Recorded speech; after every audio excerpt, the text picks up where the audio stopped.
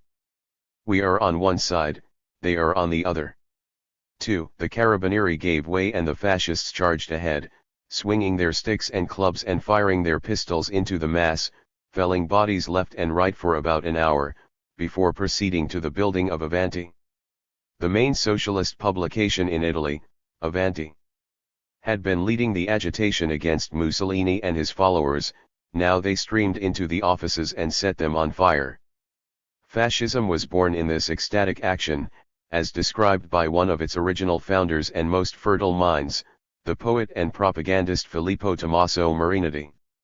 His writings serve as a kind of double helix for the relation between fascism and fossil fuels. 10 years before the founding of the Fasci and the raid on Avanti, Marinetti penned his famous futurist manifesto. It has, in the words of Walter Benjamin, the merit of clarity. 3. In the preamble, the author narrates a scene where he is driving his car at maximum speed, when suddenly a pair of cyclists come towards him and gesticulate that he is on the wrong side of the road. Their stupid uncertainty was in my way. How ridiculous! What a nuisance! Marinetti crashes into a ditch, but he manages to revive his car and formulate the 11 points of the manifesto, the first of which promises to declaim a song about the use of energy. The fourth point reads: "We believe that this wonderful world has been further enriched by a new beauty, the beauty of speed. A racing car, its bonnet decked out with exhaust pipes like serpents with galvanic breath, a roaring motorcar, which seems to race on like machine gun fire, is more beautiful than the winged victory of Samothrace." The manifesto goes on to sing the praises of the man behind the steering wheel. The 11th and last point sings of intrepid steamships that sniff out the horizon and of railway stations, voraciously devouring smoke-belching serpents, and of workshops hanging from the clouds by their twisted threads of smoke. 4. With this text, Marinetti set the scene for his futurist poetics and fascist politics, held together by the worship of the machine, not an instrument for achieving this or that end, but a dazzling end in itself. Combustion engines and rubber tires are divine, he would proclaim, not in jest. Gasoline is divine. So is religious ecstasy inspired by 100 horsepower. 5. The motorcar for Marinetti was a cult object, the burnt fuel an elixir that lent novel vitality to man. A typical dithyramb of his reed. Vehement god of a race of steel.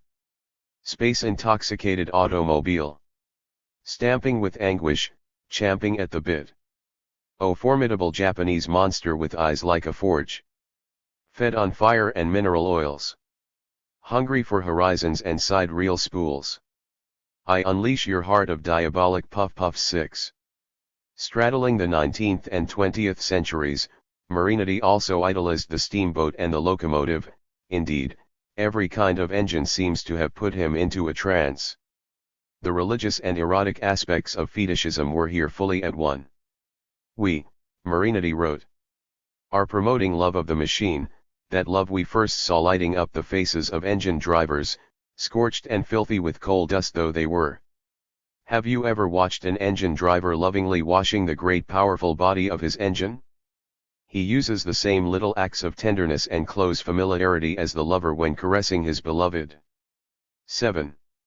In Marinetti's utopia, the embrace between man and machine would be so complete as to produce one body. There would appear a post-human race, an immortal mechanical or cyborg species, in which all impulses to goodness and affection would be abolished. Harnessed to the all-conquering zeal of the motor, it would quite naturally be cruel. 8. Anyone who stood in the way would have to suffer its fury. One must persecute, lash, torture all those who sin against speed. 9. Whence the overwhelming force? The bowels of the earth, Marinetti sang, will disgorge the monster of speed. 10. The violent destruction of nature was here something to pine for. Marinetti poured his scorn on rivers and valleys. He wanted to see the mountains decapitated, he dreamed of filling the meadows with billboards and piercing the hills with trains and making the Danube run in a straight line at 300 kilometers per hour. Nature for him was an enemy that had to be wrestled to the ground and paved over at once. The finest evidence of progress and apex of beauty was the sight of smoke. We have great centers which are aflame day and night, breathing their huge fires all over the open countryside. We have soaked with our sweat a whole forest of immense mill chimneys, whose capitals of stretching smoke hold up our sky, which wishes to be seen as nothing but a vast factory ceiling. Although Marinity, in a rare moment of humility, admitted that we don't as yet know what to do with the rebellion of imprisoned gases that are angrily tossing about beneath the leaden knees of the atmosphere 11, perhaps he imagined there would be a way to crush that rebellion too. Nature was not the only thing Marinity disliked, he avowedly scorned feminism and women. He was horrified by Italian women leaving their households to work in public. But there would be no danger in giving them the vote, for they were in an absolute state of inferiority from the point of view of intelligence and character. Taking misogyny to characteristically dizzying heights, Marinity argued that young boys should be kept separate from girls so as to not be infected by their softness, and fantasized about a form of parthenogenesis in which men could bypass the inefficient vulva and beget sons by themselves. He strained himself to combine such passionate homoeroticism with equally passionate homophobia. One reason to execrate communism was its sheer queerness. If I were a communist, I should be worrying about the next war between homosexuals and lesbians, who will then join forces against normal men. But normal men loved not so much women as their machines, the objects to which all lust had to be transferred. The woman is a creature tied to nature, whose dream-like mane of hair extends into the forest. Like the rest of nature, she impedes the march of man. 12. Marinity dreamed of a mechanical existence free from the botheration of nature and women. 13. The vehicle that seemed to allow for the most breathtaking of such liberation was the aeroplane. In the First World War, aeroplanes rode highest, above the anonymous mass of soldiers, like knights dueling in the sky. If trench warfare represented a faceless horror show, pilots were heroic men on winged horses, who projected their power with a hand on the joystick, blending bourgeois individuality with patriotic duty. They were the martial aristocracy of the new age. 14. Italian fighter pilots performing sorties elicited Marinity's limitless joy, the joy that one belongs to the same race as those magnificent flyers, who now have the know-how to keep absolute control of the skies. He had to try it himself. One of his manifestos begins with him in an airplane, sitting on the fuel tank, having coitus with the machine above the mighty chimney stacks of Milan. His poems could holler, "Hurrah! No more contact with the filthy earth!" and praise life in one's habitat of choice. I leap from branch to branch / through the great illusory forests of smoke / that rises from the factories. The smoky sky was superior to the ground, like man to woman, the verticality confirming the dominance. Marinity declared his hatred of the earth, vertical mysticism, and stated his longing to break free, once and for all, of this pathetic planet. 15. The men on the march, however, also expressed their love for a higher deity, the nation. If the machine was a fetish object for Marinity, it was placed on the altar of the nation, or, a synonym, the race. As it happened, the Italian race had been blessed with a very special mechanical genius. Marinity preached an ultraviolent nationalism, which means above all else fortifying national industry and commerce and intensifying the development of our intrinsic qualities as a race in the forward march of our victory over competing races. 16. This race must hatch new members at speed. While waiting for the miracle of parthenogenesis, it had to maximize its number of ardent males and inseminated females. Fecundity, for a race like ours, is its indispensable defense. Marinity held democracy in contempt. Parliaments were places of Negro drum talk, and the flapping of windmills. 17. He glorified the colonization of Libya. A witness to the aerial bombing of that country in 1911, the first deployment of aeroplanes in war, he considered it the most beautiful aesthetic spectacle of my life. He derided people so dim as to be unmoved by the sight of technology, like the Arabs who looked on indifferently at the first airplanes in the skies over Tripoli. 18. He is probably most famous for his yearning for war. Naturally, he hated Marxism, as much for its threats to manliness as for its ideals of universal peace and the splitting of classes.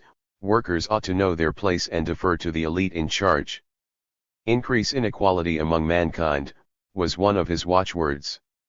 All Marinidi wanted was for the dominant order to realize its inner potential. He craved an Italy of big business, of huge markets, rich and great in herself, only with more locomotives, more factory chimneys. 19. Business as usual, just more of it, and faster. For all his bluster, Marinidi reveals a sort of DNA code of fascism. The basic strands are all there in his early writings: anti-Marxism, anti-feminism, racism, imperialism, the preoccupation with fertility, the promotion of inequality, accolades to violence, and a giddy myth of palingenesis. 20. With some of his exaggerations, he would find few followers. There were no fascist programs to bypass the inefficient vulva, and Marinidi's desire to see the leaden weight of Italian history and tradition exploded, to the point of demanding that the stinking little canals of Venice be filled in and replaced with factories plumed with smoke, jarred with nationalist sensibilities. 21. But in most other respects, he was a loud mouthpiece for classical fascism, not the least in his views of the machine. In fascist virilities, rhetoric, ideology, and social fantasy in Italy, Barbara Spackman has argued that Marinidi's early writings prefigured fascism by centering everything on the virtue of virility, the one point condensing all other interpolations, religious, political, familial, racial, and gender. 22. But virility here rather seems derivative of the machine. It is not because they are virile that Marinidi's men use machines, only if and when they take hold of the steering wheel and put the pedal to the metal do they really become so. We shall argue, in contradistinction to Spackman, that Marinidi's ideas and classical fascism rather gained a distinctive unity through a particular relation to the machine, as a nodal point in which the ensemble of interpolations came together. 23. Whatever enemies got Marinidi riled up, workers and Bolsheviks, women and lesbians, Arabs and Turks, pacifists and internationalists and Democrats, his response was invariably to unleash the violence of the productive forces against them. The machine, for him, was the omnibus vehicle for upholding and increasing inequality between humans, because it had the material power to dominate and destroy. Clearly this did not apply to any old mechanical device. Marinidi was not turned on by a windmill or a trolley. It was the machine that exploded into action by burning its fuel, crushing underfoot its opponents and shooting man through time and space that intoxicated him. Fascism was born in the love of combustion. Now, Marinidi might have been a maniac, but the northern Italian bourgeoisie harbored feelings similar to his. It came late to modern industry. In 1900, Italy barely produced 300 cars a year, fewer than in France by 2 orders of magnitude. Then the race began. By 1909, year of the Futurist Manifesto, Turin had 20 car manufacturers, Milan 15, Fiat, the largest among them, produced some 1,500 cars per year. When Marinidi bought his 60-horsepower Fiat and set out on the country roads, he partook in a general craze for racing cars that symbolized the belated arrival of capitalist technology, and he would tolerate no hurdles in their way. 24. He and his futurists soon-to-be fascists positioned themselves as the shock troops of fossil capital. For them, striking workers and gesticulating bicyclists were vexations that had to be cleared off for the energy to burn freely. Indeed, Marinidi defined speed, his favorite magnitude, as disdain for obstacles. 25. The verbs that structured his language were unleash, release, let loose, all the better when accompanied by force. Release the brakes. You can't? Smash them then. Let the engines pull centuple. 26. This was a poetics for capital in general. More particularly, it was a poetics for the capitalist class of northern Italy, so intolerant of brakes and limits because the task of adapting the country to the latest bourgeois technology still had to be accomplished, that is, because it came late, and because it had a rising working class and a limited colonial base to grapple with. 27.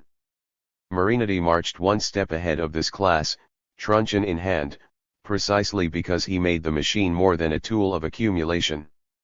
He was not primarily beholden to this or that bank account or rate of profit, although he did inherit a fabulous fortune from his father, a Piedmontese businessman and lawyer, by which he funded the futurist art empire. Art theorist as he was, he turned the machine into the supreme aesthetic object, and as Benjamin argued in his reading of Marinity, this move was constitutive of fascism itself, this aestheticizing of political life and, we should add, of the materiality of the productive forces. 28. So fundamental to the advances of capitalist industry, the machine was here raised to a new level, no longer a bearer of exchange value, but itself the highest value. It consummated l'art pour l'art, production for its own sake and, particularly when it came to nature, destruction for the sake of destruction, and with such a political program, fascism truly became the avant-garde of fossil capital in the two main countries where it formed. It was exceptionally committed to the task of winning the race in record time. Hellish fire can keep going. If the above interpretation rested on Marinity only, it would, of course, be exceedingly weak.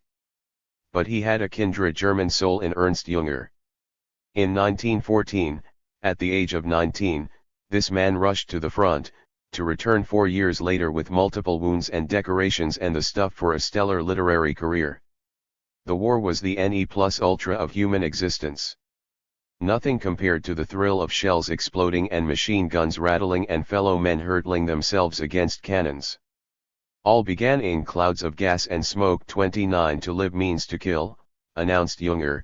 To live on the edge and slay enemy soldiers conferred special qualities on men, hardened in the storm of steel. They came out on the other side as a metallic nobility. 30. Marinity, who fought on the opposite side of the First World War, could not have agreed more. War, he would endlessly repeat, is the sole cleanser of the world, or the sole hygiene or purgatory, baptizing the best by fire and burning away the unfit. 31. Jünger elaborated this killer instinct into a romance of what he called total mobilization.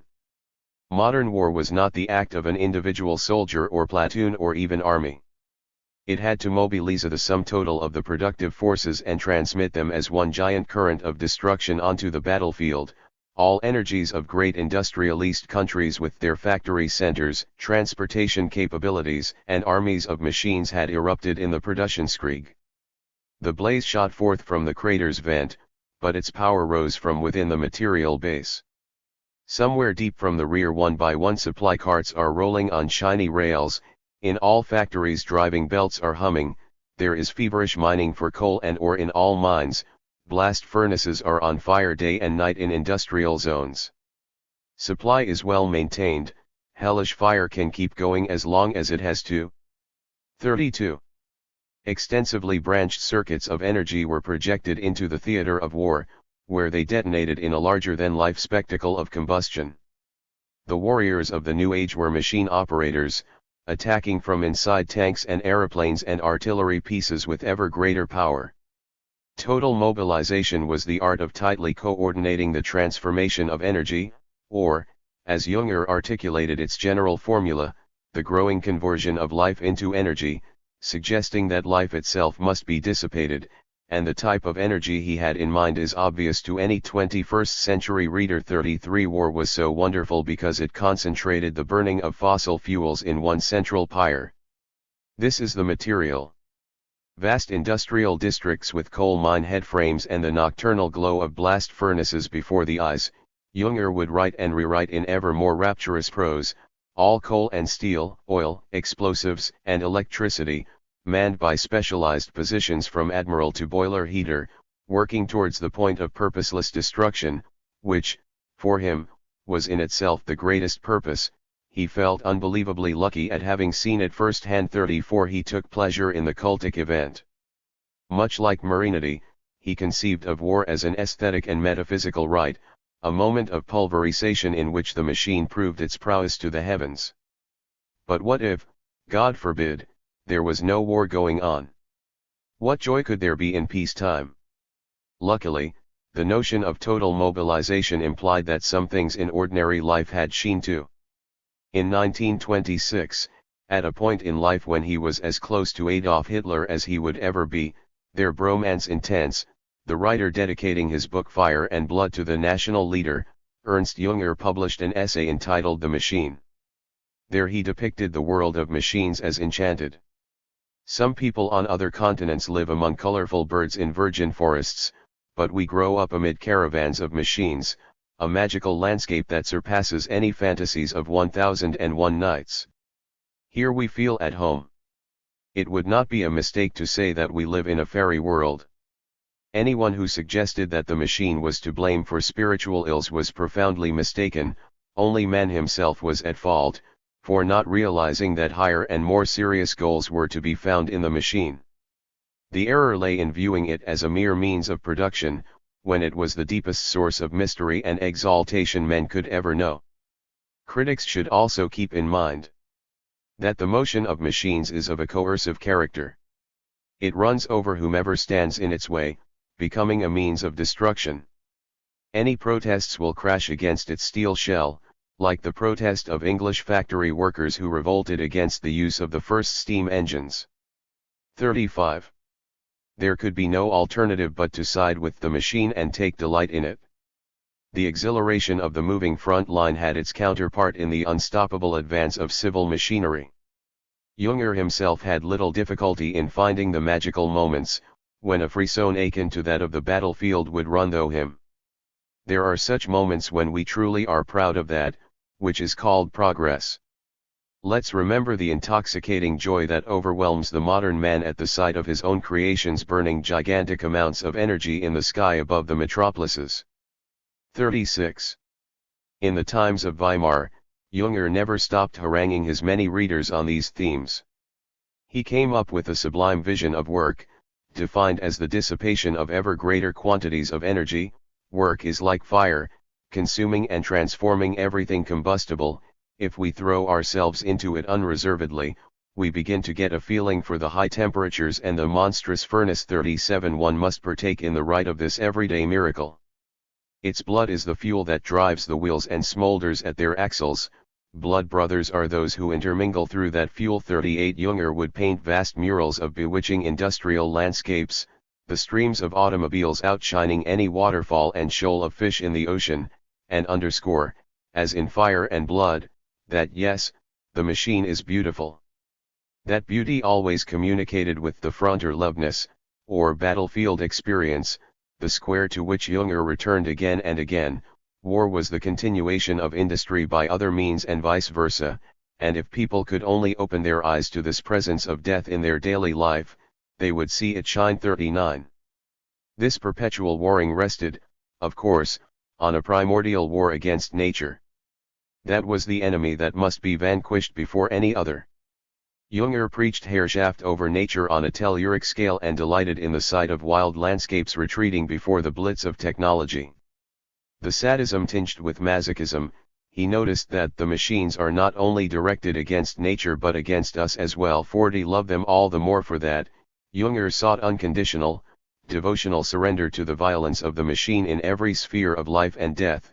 At the point of production, merciless discipline and motorized pace of work must be savored. 41. With his pen, Jünger intervened, like Marinity, in the class war raging through the period.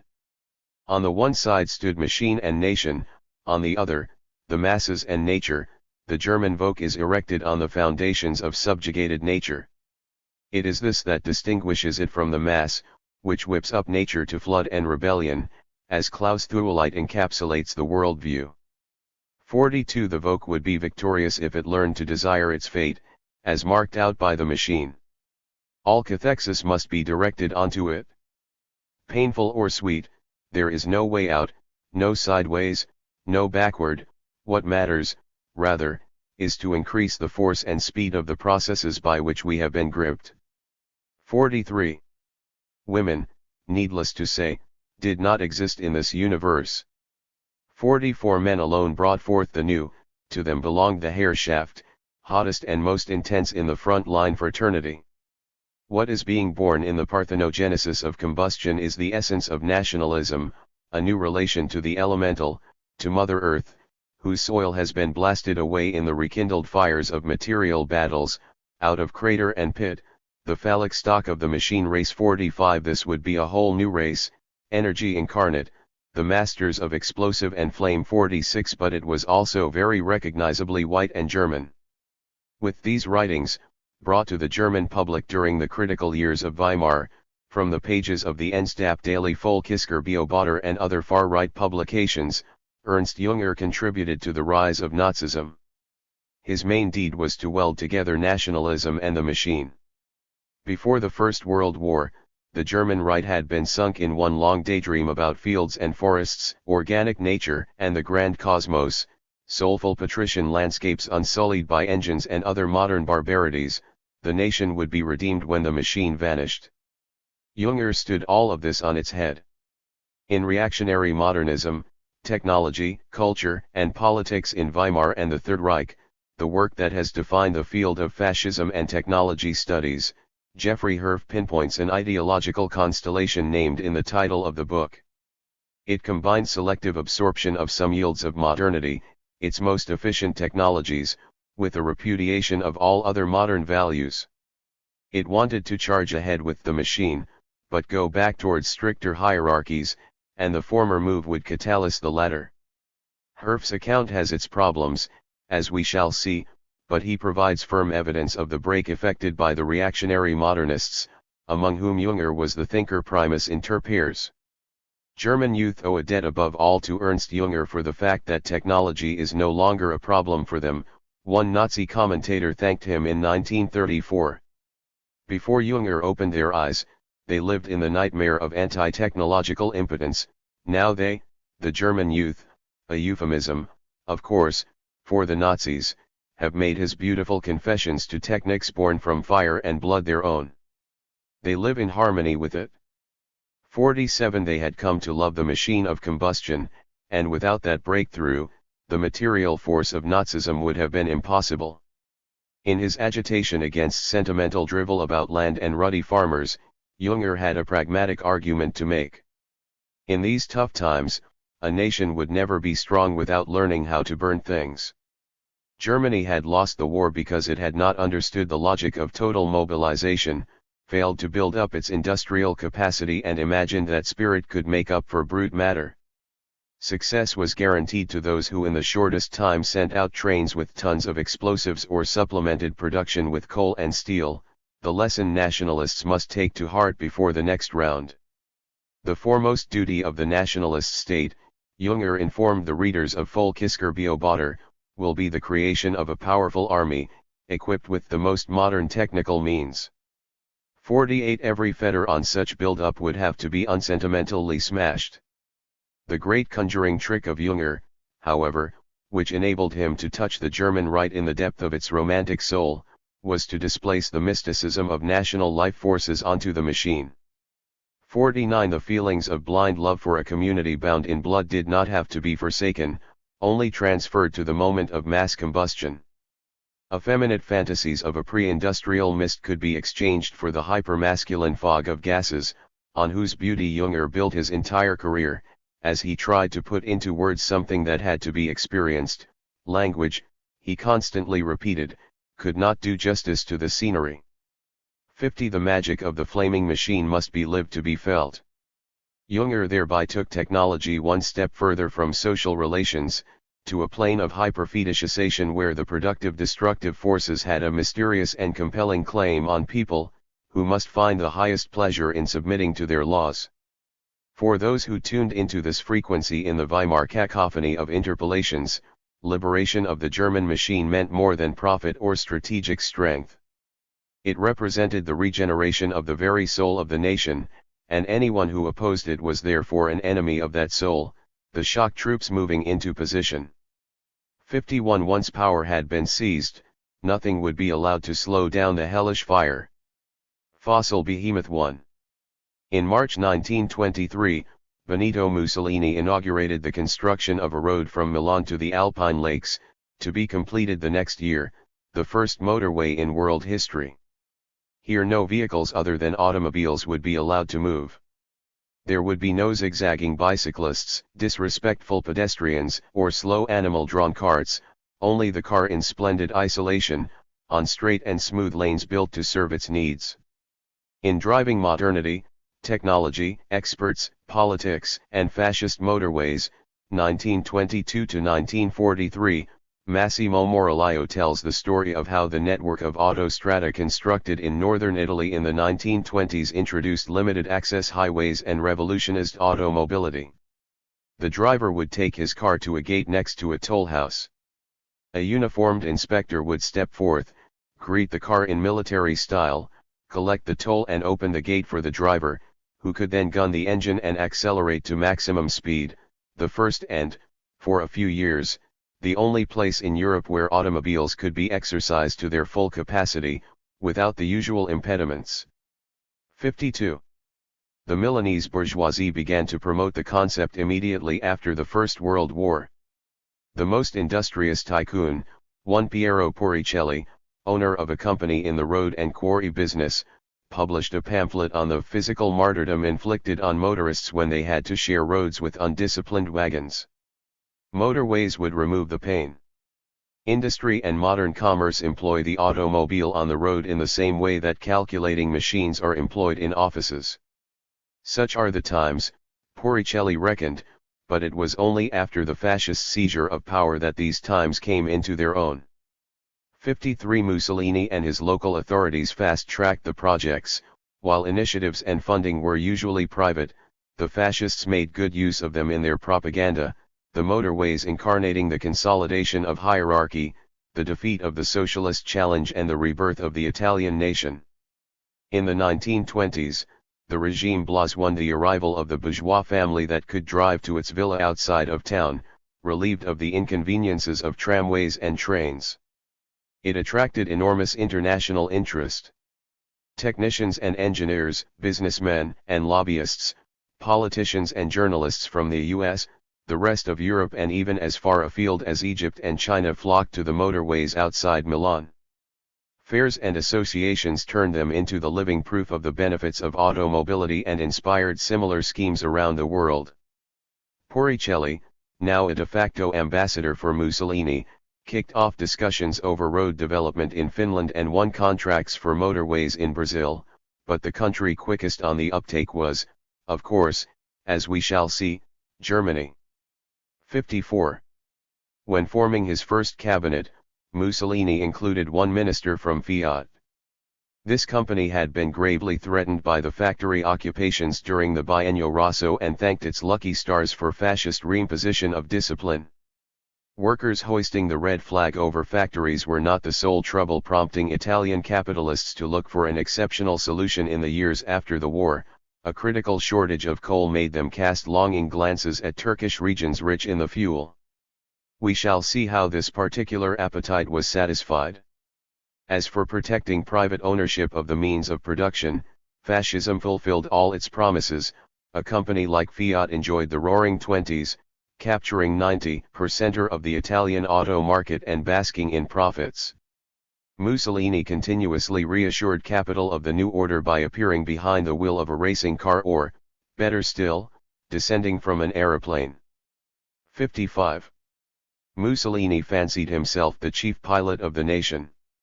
As Il Duce, he had several planes on standby for his exclusive use. He enjoyed piloting as well as flying in comfort. His pet plane was equipped with a bar. He liked to be photographed in a leather flying jacket, goggles on his forehead, leaning out of a cockpit with a confident mien. In August 1919, 5 months after the raid on Avanti, he intoned Volare. To fly. Volare.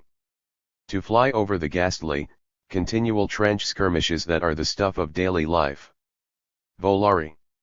To fly for the beauty of flight, almost l'art pour l'art. In a speech before a gathering of aviators in 1923, Mussolini was keen to acknowledge that not everyone can fly, it is not even desirable that everyone should. Flying must remain the privilege of an aristocracy, but everyone should have the desire to fly, everyone should long for it. 56 He vowed to be an impresario of aviation, and as such he acted. Fascist Italy was at the forefront of aviation. It posted a series of spectacular records, such as when Italo Balbo, who had first made a name for himself as a squadrista, particularly effective in establishing the reign of terror over workers and peasants in the Po Valley, led 61 seaplanes over the Mediterranean in 1928, the largest mass flight to that date. In 1931, he took 14 planes in formation all the way to Rio de Janeiro and became a world celebrity. 2 years later, he orchestrated another transatlantic mass flight, this time to the US, where tens or even hundreds of thousands heard him proclaim that Italy is no longer plebeian but is the army of civilization en route in the world. The city of Chicago named a street after him. It is still there.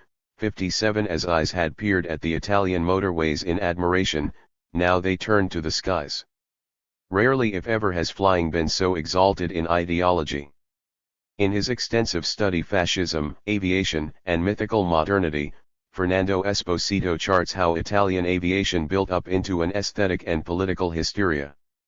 Marinetti served the regime with his artistic projects of aeropainting and theaters of the sky, filling it with pirouetting planes and colored smoke, and authorities regularly organized flying spectacles.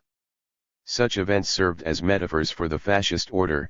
On the ground, a mass of onlookers gaping at the sky, somewhere up there, invisible to the eye, the pilot in charge. The public was asked to trust in his extraordinary control and identify with him as it would with fate.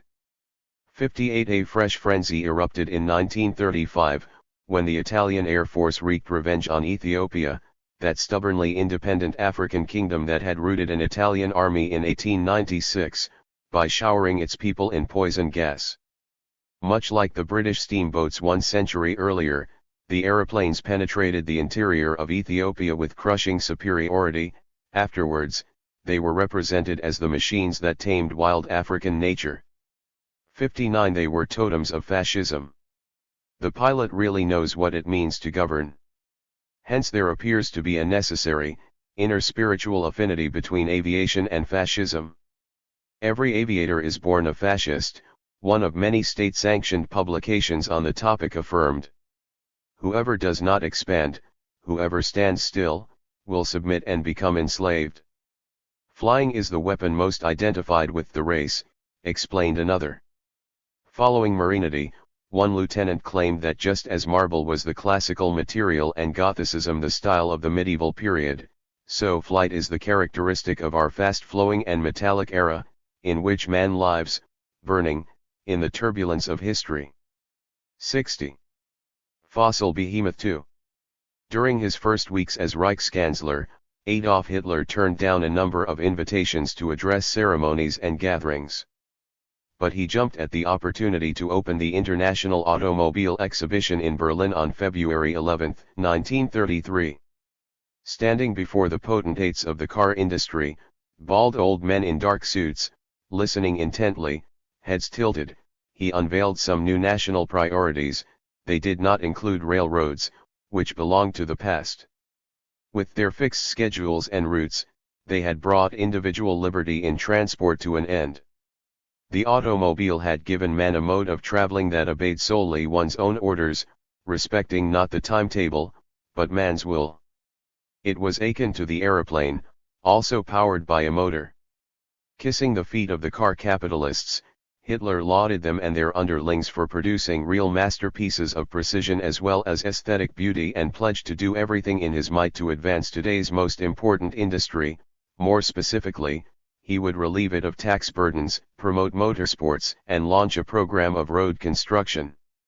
Leaving a satisfied audience, the Führer had time for one more public appearance that day.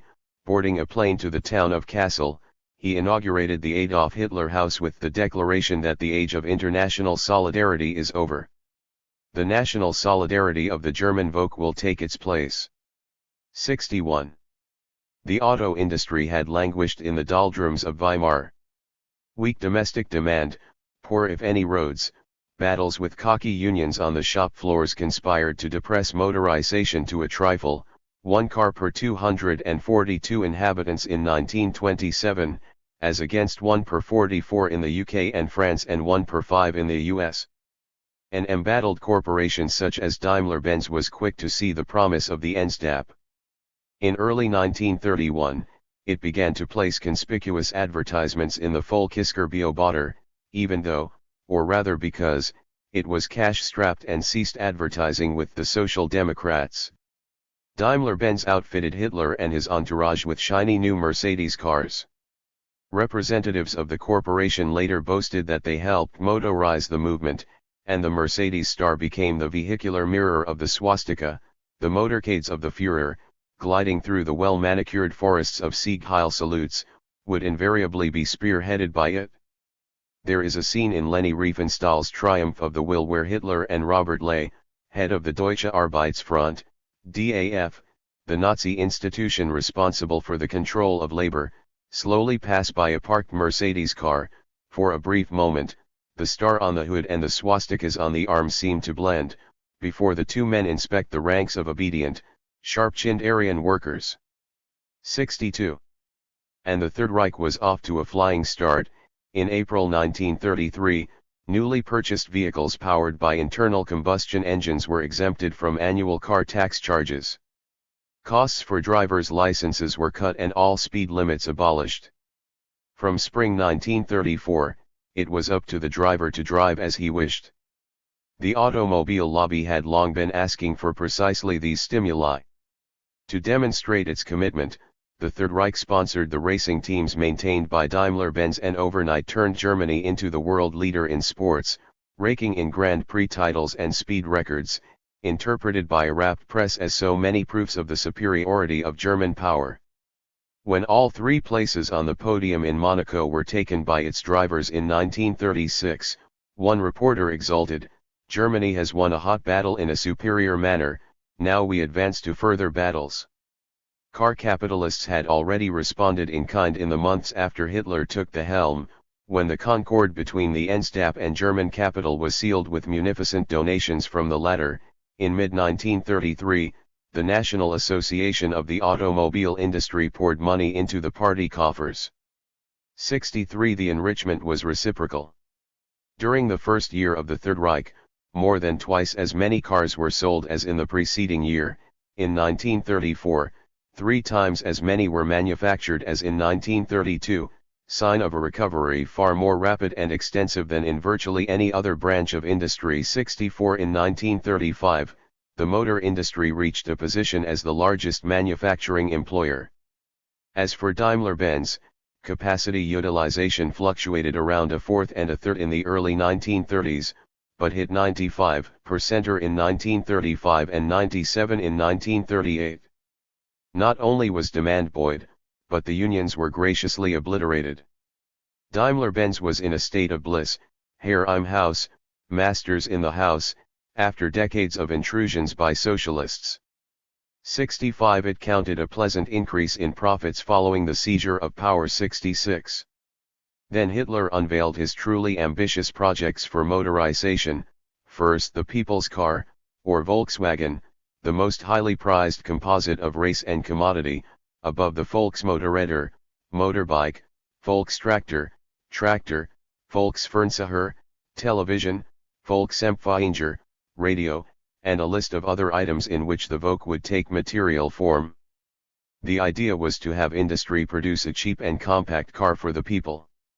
Back at the International Automobile Exhibition in Berlin in March 1934, an annual festivity in his calendar, Hitler explained that the state desires that the German Volk take an animated interest in motorized vehicles, and it was incumbent on the assembled capitalists to make room for it. 67. But most of them balked at cranking out mass cars to rock-bottom prices. Hitler had to enlist the illustrious engineer Ferdinand Porsche, his confidant in automotive matters, gladly accepting the assignment to produce the Volkswagen, and transfer the project from the private sphere to Ley's DAF. The first factory would be built under Porsche's direction, with financial resources the DAF had confiscated from the trade unions after May Day 1933. It would be modeled on Ford's factories, which Porsche had admired in Detroit, but it would be larger, the largest in the world. Seizing assets from crushed labor to construct a top-of-the-line car factory under Porsche, German fascism in power. The prototype Beetle was put on display at the Berlin exhibition in 1938, and in his speech of that year, the Führer expected ordinary Germans to put away their savings for a future purchase of the car out of their love for and pleasure in automobiles. As is well known, however, it was only in post-fascist conditions that Volkswagen came into its own. 68. Hitler had better luck with the roads. Contrary to popular myth, these were not built to serve military planning primarily, nor to alleviate unemployment, on which they had negligible effect. 69. Instead, the roots of the Reichsautobahnen were twofold. Having set up a lobby in 1925 for the purpose, car capitalists and motor enthusiasts sought to persuade successive Weimar governments to construct a network of toll roads for automobiles only, from Lübeck in the north to Basel in the south. They made little headway. During the Weimar years, cars were frowned upon as hobby horses of the bourgeoisie. A typical opinion was that roads for the enjoyment of rich people were uncalled for in these trying circumstances. 70. If Weimar Germany was poor in roads, it was all the better furnished with public transport, extensive, rapid, reliable, further reducing the perceived need for rolling out carpets for cars. Furthermore, the turnover in cabinets and ministers was so high as to leave the lobbyists without levers. The Third Reich instantly shattered those constraints. Maps and plans from the mid-1920s were elevated to a national priority, heightened further by the inspiration from Italy, not to be left unmatched, and by the fascist aura of the automobile. 71. In the Autobahn, the material interests of hitherto circumscribed fossil capital were released through the ideological zeal of fascism. The road model condensed the logic: on the lanes of the Volk, there would be no bicyclists, horse-drawn carts, herds of sheep, as one observer put it, nor any other kinds of obstacles.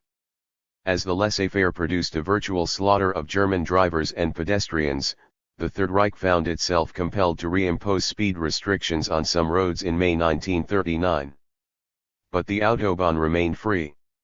72. The Puricelli Mussolini system was here replicated on a grander scale.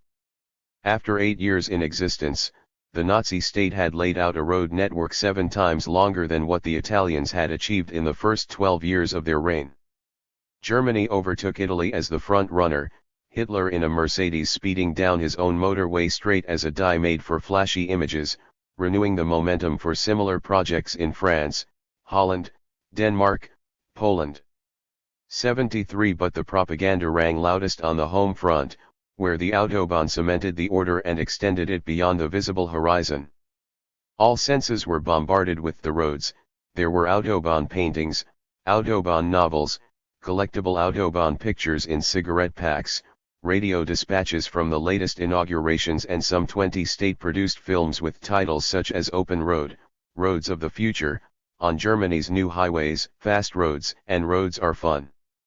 A picture book entitled The Experience of the Reichsautobahnen captured its subject: Run, my car, run. Like lightning, the Autobahn now flashes far through the valley. From this height here, Germany is wonderfully laid out for the driver, who learns how rich we are and how much of it the nation we still need to conquer for ourselves. In Driving Germany, the landscape of the German Autobahn, 1930 to 1970, Thomas Zeller observes that in this genre of state propaganda, speed itself became the intoxicating goal. 74. This was probably not because the Nazi hacks had read Marinity into the wee hours, rather, both expressed a machine idolatry generic to fascism. Next to the automobile, the aeroplane was central to the Nazi project of modernity, notes one recent Hitler biographer. 75. The Führer would not miss a chance to descend from the skies. In the opening scenes of Triumph of the Will, an aeroplane is gliding for several minutes above the clouds, before its cruciform shadow darts over the town of Nuremberg and comes to a rest at the airport, where the Führer emerges before the adoring crowd. It is the way in which it stands above things. It is its remoteness from everything small and petty, one Nazi wrote, explaining the appeal of the plane. 76 Hitler opined that in a few years nobody would even consider undertaking travel of more than 500 kilometers in anything other than an aeroplane, and ordered his armies of engineers to catch up and overtake rivals in this department too. A pet project of his was the Tempelhof Airport, located smack in the middle of Berlin and refurbished in record time with a stupendous terminal and arc-shaped aircraft hangars. Before the war broke out, Tempelhof had indeed become one of the world's busiest airports.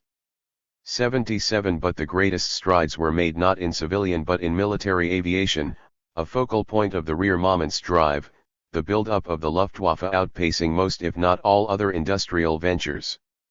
Out of scrap and obsolete workshops, the Nazi state assembled a formidable complex for the production of futuristic aircrafts and aero engines, here handsomely assisted by Daimler-Benz and BMW, and posted a series of breakthroughs: the first full metal plane, the first turbojet engine, the first fighter jet to take to the skies.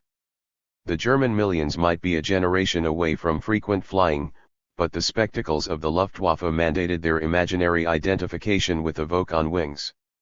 78 If nothing else, they could drive on the Autobahn, whose designers sought to make the experience as similar to flying as possible, with bends and curves and bridges producing the effect of cruising over the landscape. 79. How did the promotion of these technologies fit into the broader political economy of Nazism? First of all, it joined the Third Reich and German capital in wedlock. The former restored order in the factories, so the latter could churn out commodities unobstructed, the latter delivered machines to the former, so it could stabilize and wage its wars. 80 The two continuously reconfirmed their union through the development of productive destructive forces, premised on the defeat of labor. You must learn to love the machine like a bride. Robert Ley coached the workers at Siemens in 1933. 81 The machine would weld together workers and their superiors in one harmonious racial body unriven by class divides. At the same time, the most passionate love affairs, with the automobile and the aeroplane, had something distinctly conventional about them. Alongside motorbikes, tractors, and various household appliances, these things were simply the accessories of capitalist modernity. There was a latent enthusiasm for them in parts of the German population, adroitly activated by the Nazi state. 82 Longing eyes had already during Weimar fastened on the American way of life. Car capitalists had envied the levels of motorization and methods of production, as had Hitler in Mein Kampf. To him, American automobility was the epitome of the life worth striving for. 83 Two historians, Adam Tooze and Brendan Sims, have recently given this component of Nazism its due emphasis, but muddied the picture by suggesting that the US and its capitalism, not the Soviet Union and Judeo-Bolshevism, were somehow Hitler's archenemies. But as their own material so volubly testifies, the US with its cars and parkways and commodities for the affluent consumer was his ideal. 84 It was what he wanted Germany to also become. The speech delivered by the Führer to the 1936 edition of the Berlin Auto Exhibition tied together some of these themes in the Hitlerian outlook. Proud of the speedy achievements, he now offered a retrospective on the shortcomings of Weimar. The automobile industry, called upon to put its unique and characteristic stamp on today's age, had been left floundering because Marxists ran the nation. They believed in a theory of equality, that it was necessary for the human race to become a race of primitives and aimed at proletarianizing the standard of living for all so as to arrive at a level shared by as many as possible. Hence they shunned the luxury carriage and tried to strangle it with taxes and traffic police. But in fact, Hitler argued, progress can never be collective in nature. It always originates with a very few individuals and is only possible given respect for individual creative power, and the great feat of the Third Reich was to discard collectivist inhibitions. Now the Volk felt free to take the driver's seat. Under the Führer, there was complete liberty for the Volk to make use of it, the car, not only in terms of legislative liberty, but above all in terms of psychological liberty. It could begin its ascent towards the brilliant example of America. In the Soviet Union, meanwhile, the ratio of cars to people was even lower than in Weimar. the primitive morass Germany would have descended further into were it not for the Nazis uplifting the nation. 85. Clearly, Hitler harbored resentment against the US, as against an elder brother with a lustrous career. But he dedicated to it nothing like the murderous fury and will to annihilation reserved for the Judeo-Bolshevik enemy in the East. The reaction against the two principal blockages of capitalist expansion in the Weimar period, powerful labor, drawn to the pole of revolution, truncated territory, without the colonies worthy of a superpower, was concentrated towards this cardinal point. To the east lay the source of subversion. To the east also lay the vast spaces that would give Germany the empire its dominant classes had been hungering after since the days of Bismarck. Victory in this direction passed through total mobilization, the Jungerian concept turned into a tagline by Joseph Goebbels. The machine, in other words, was the corporeal form of the great unshackling the Nazis sought to undertake. It embodied the forces of the nation, before the battlefield, on and beyond it.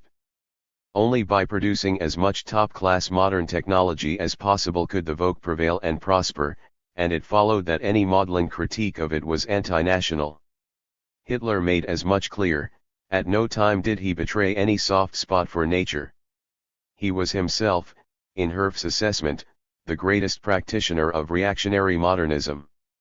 He insisted that the Germans must succeed in the battle against nature in order to win in the battle among nations and races. 86.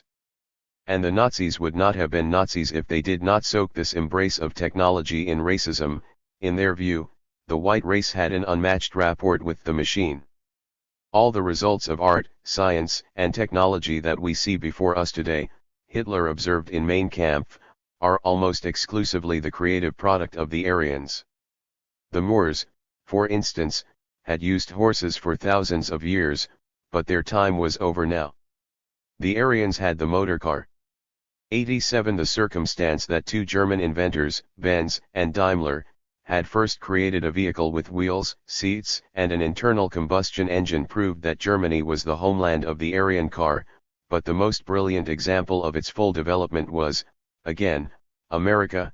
After the natives had been pushed aside, it crisscrossed the area with a system of roads and railways, until finally the white race controlled the entire continent, which today represents a cornerstone of the white race. 88. The white race had established this dominion by killing non-whites without pangs of conscience. When it took North America, Latin America, India, any other part of the globe, it exercised an extraordinarily brutal right to dominate Herrenrecht. It could not afford to act otherwise.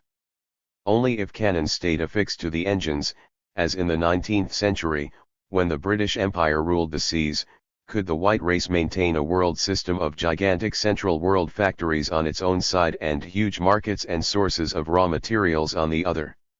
Some weaklings put their trust in the market alone. In his famed speech to the crème de la crème of capitalists in Dusseldorf in January 1932, Hitler exposed their dishonesty.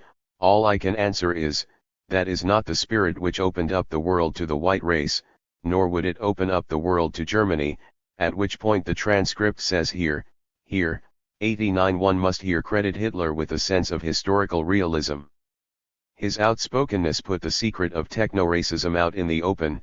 Technology, after all, was white because built from the bones of non-white people. He just wanted to affirm this. Techno-racism was law in the Third Reich. An exemplary text was Die Dynamische Wirtschaft, written in 1936 by Fritz Nonnenbruch, economics editor of the Volkisker Beobachter and one of the main, if rather unoriginal, Endstab writers on the economy. He studied his book with criticisms of hitherto existing capitalism for not fulfilling its own promises. Speculators and rentiers, Jews, that is, had detained the forces of technology, but thankfully their power had now been broken. Nazism thus corresponds to the technical age. It runs capitalism as the engine Kapitalismus als Motor, uses its dynamic energies, but fixes the transmission belt or, better, shifts the gears 90. It revved up the existing order. Productive, non-Jewish capitalists, those who owned the machinery, had an enduring role to play here. Nonnenbruch made plain, any Marxist notion of the worker producing unremunerated surplus value must be expurgated. The added value came from the machine itself. It would be all the speedier valorized now that the racial character of capital could play out freely. The entrepreneurs who are driven by the pleasure of technology are following the racial spirit. Harking back to 19th century teachings, Nonnenbruch defined Rassenlehre, or the systems of racial classifications, as an outflow of our Nordic will to technology, although race was not the sole essence to be expressed here. Technology, Nonnenbruch swaggered, is the field in which our manliness is shown. 91. The ruminations of a Marinity or a Junger were here trimmed into a catechism of the Nazi state. Nonnenbruch derived the mastery of technology from the front-line experience, and invested it with all the mystical qualities hitherto associated with rural nature. The flight, the car journey, the blast furnaces were far more romantic than any such outmoded refuges from reality. Most romantic of all, because most expressive of the racial will to technology, were the former two.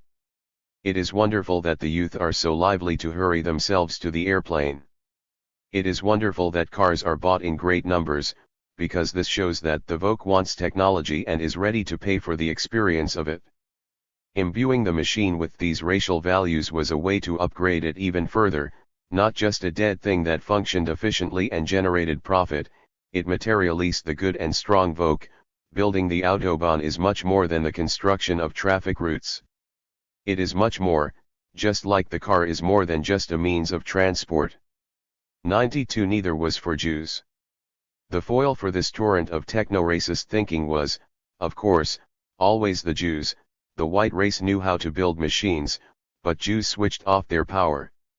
The Aryan Prometheus had brought the world the fire of creativity, technology, the gift of the gods. But Jehovah had cut his throat and the Jewish vulture tore out his liver, Ensdap Cotters learned in 1938. 93. In the same year, Jews were banned from driving on the roads of the nation. A masterstroke of Nazi antisemitism was its conceptualization of Jews as the evil geniuses of both Weimar blockages, behind internal sedition and external confinement, and hence the people that must bear the brunt of materialist Aryan power. Not much, however, was coherent in Nazi techno-racism. Were whites creative or just good murderers? Was the innovativeness specifically German or common for all whites? What about the fuels that made the machines move? The white Volk could accomplish little without black fuel, and here its masters faced a predicament. German territory held no oil fields. Nor did it have rubber for tires. The one raw material it possessed in abundance was coal, lignite in particular. In the second half of the 19th century, German manufacturers therefore learned to squeeze all manner of strange drops out of the black rock, mixed with water or wood, soil, and air and other ubiquitous inputs, the foundation for their world-leading chemical industry. The almost alchemical art consisted in transmuting coal into other substances, synthetic materials that could replace the natural ones Germany had to import. Even by the standards of the day, coal thus came to occupy a disproportionate place in this nation. 9/10 of fuel consumption during Weimar, 1/3 of the tonnage shipped on railways, the strategic base for the industrial apex, the hat out of which chemists pulled dyes, drugs, fibers, light metals. 94. In 1926, they cracked the code of turning coal into petroleum. By heating up lignite to around 500 degrees Celsius and adding a catalyst, they could distill a liquid brew. After further treatment in a refinery, it would be passable gasoline for internal combustion engines. The process was known as hydrogenation and first implemented at commercial scale at the Leuna plant of IG Farben. The largest private corporation in Europe between 1925 and 1945, IG Farben was a colossus with feet of coal, its holdings of lignite the basis for streams of gases, explosives, mineral acids, pharmaceuticals, rayon, as well as oil from 1927 and soon also synthetic rubber. No other company would mean as much to the Third Reich. 95. The NSDAP fell in love with hydrogenation. It held out the prospect of a home-brewed fuel for cars and aeroplanes, tanks, and fighter jets and other machines with motors. Hitler was determined not to repeat the mistake from the previous war, remaining dependent on foreign fuel supplies, easily blockaded, and would accept no limits to synthetic oil production. 96 and IG Farben had reasons to fall into Nazi arms. As the world's largest chemical factory, the Leuna plant had immense capital sunk into it, but in 1932 it ran at a fifth of capacity. Burdened by underutilized mines, beset by uncertain markets, beleaguered by cheap oil, world prices falling under the depression, and restive labor, IG Farben cried out for a state to save it. Only government guarantees for sales, prices, and social order could shelter the investments. And the Nazis, of course, offered just that. During the year after the Machtergreifung, all the wishes of IG Farben were fulfilled. In a pact signed by the parties, the corporation committed to tripling gasoline production at Leuna over the next 12 months, while the state pledged to ward off foreign oil with tariffs, purchase any unsold output and guarantee a 5% return on investments. Further bolstered by motorization, IG Farben had long recommended a road network. The mines and plants were suddenly stretched to capacity, new hydrogenation facilities planned, profits spiking. In late 1933, the founder of IG Farben, Karl Bosch, best known for the Haber-Bosch process, penned an article headlined "Where there is a will, there is a way." He relished the wave of new trust and new confidence coming from Hitler. 97 More than a betrothal, this arrangement between the Nazi state and IG Farben quickly evolved into a symbiosis that would last until defeat did them apart. But this was not a relation involving one corporation only. The coal sector in general was well disposed to the Endstab. It suffered the same distempers in late Weimar, deflated prices due to cutthroat competition, overcapacity, demanding unions, and welcomed the exceptional state. 98 figures from the sector were overrepresented on the roster of pro-Nazi capitalists. One of the main emissaries to facilitate the Machtergreifung was Albert Vogler, chair of RWE, the corporation that still operates lignite mines in the Rhineland, among them Hambach, who then maneuvered to advance hydrogenation. 99 The most notorious private patron of the Endstab, Fritz Thyssen, had earned his fortunes in a metallurgic concern with a coal basis 100 in the decisive round of business donations in spring 1933. Auto, electrical and machinery firms supplied 1/6 of the money, while the rest came from the coal-steel chemistry complex 101. Some observers at the time noticed the pattern. In his classical behemoth, The Structure and Practice of National Socialism, 1933 to 1944, the first edition published in 1942, Franz Neumann, the Jewish Marxist from Katowice, honed in on coal.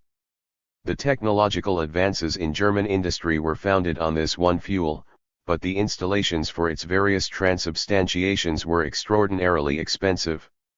As a result, capital leapt to embrace a state that vowed to hedge it against losses. 102. The behemoth, as Neumann saw it, amalgamated the Nazi state with the mightiest capital from coal.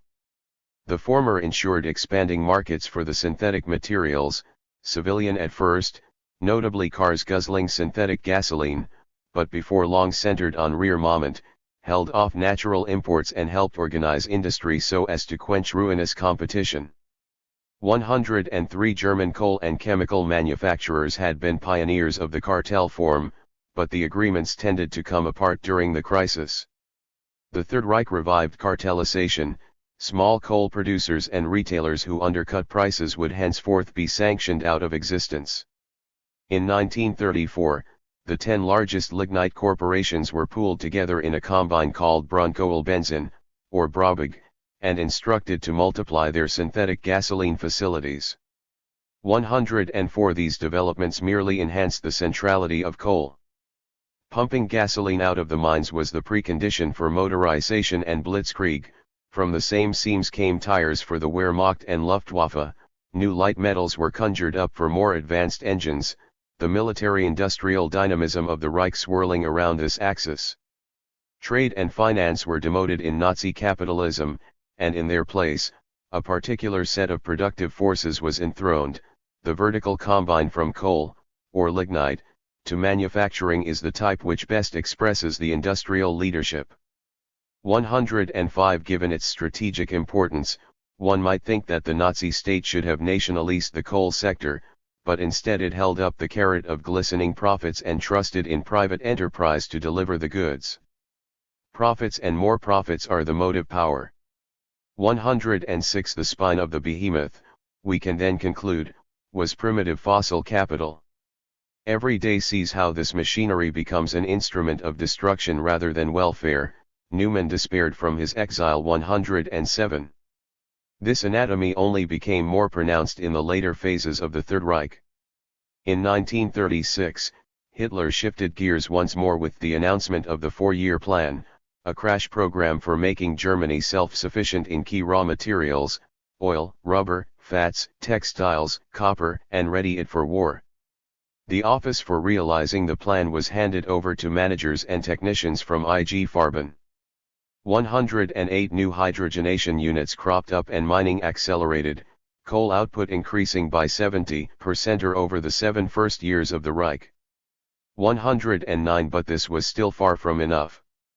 In fact, fuel shortages crippled Germany in the mid-1930s, on the eve of the war and during every major campaign.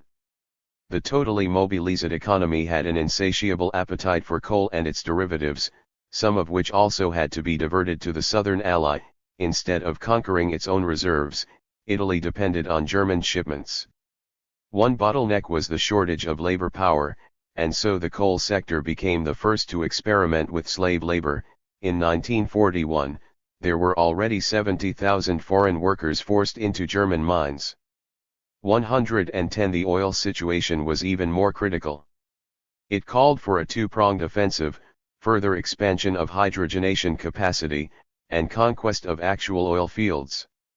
In 1940, Germany wrested control over Romania, the fourth largest oil producer at the time, and turned it into a gas station that carried it through the early blitzes. 111. Minor spoils were picked up in Austria, Galicia, Estonia, but the real prize was the Caucasus and the Persian Gulf, the path to which passed through the Soviet Union.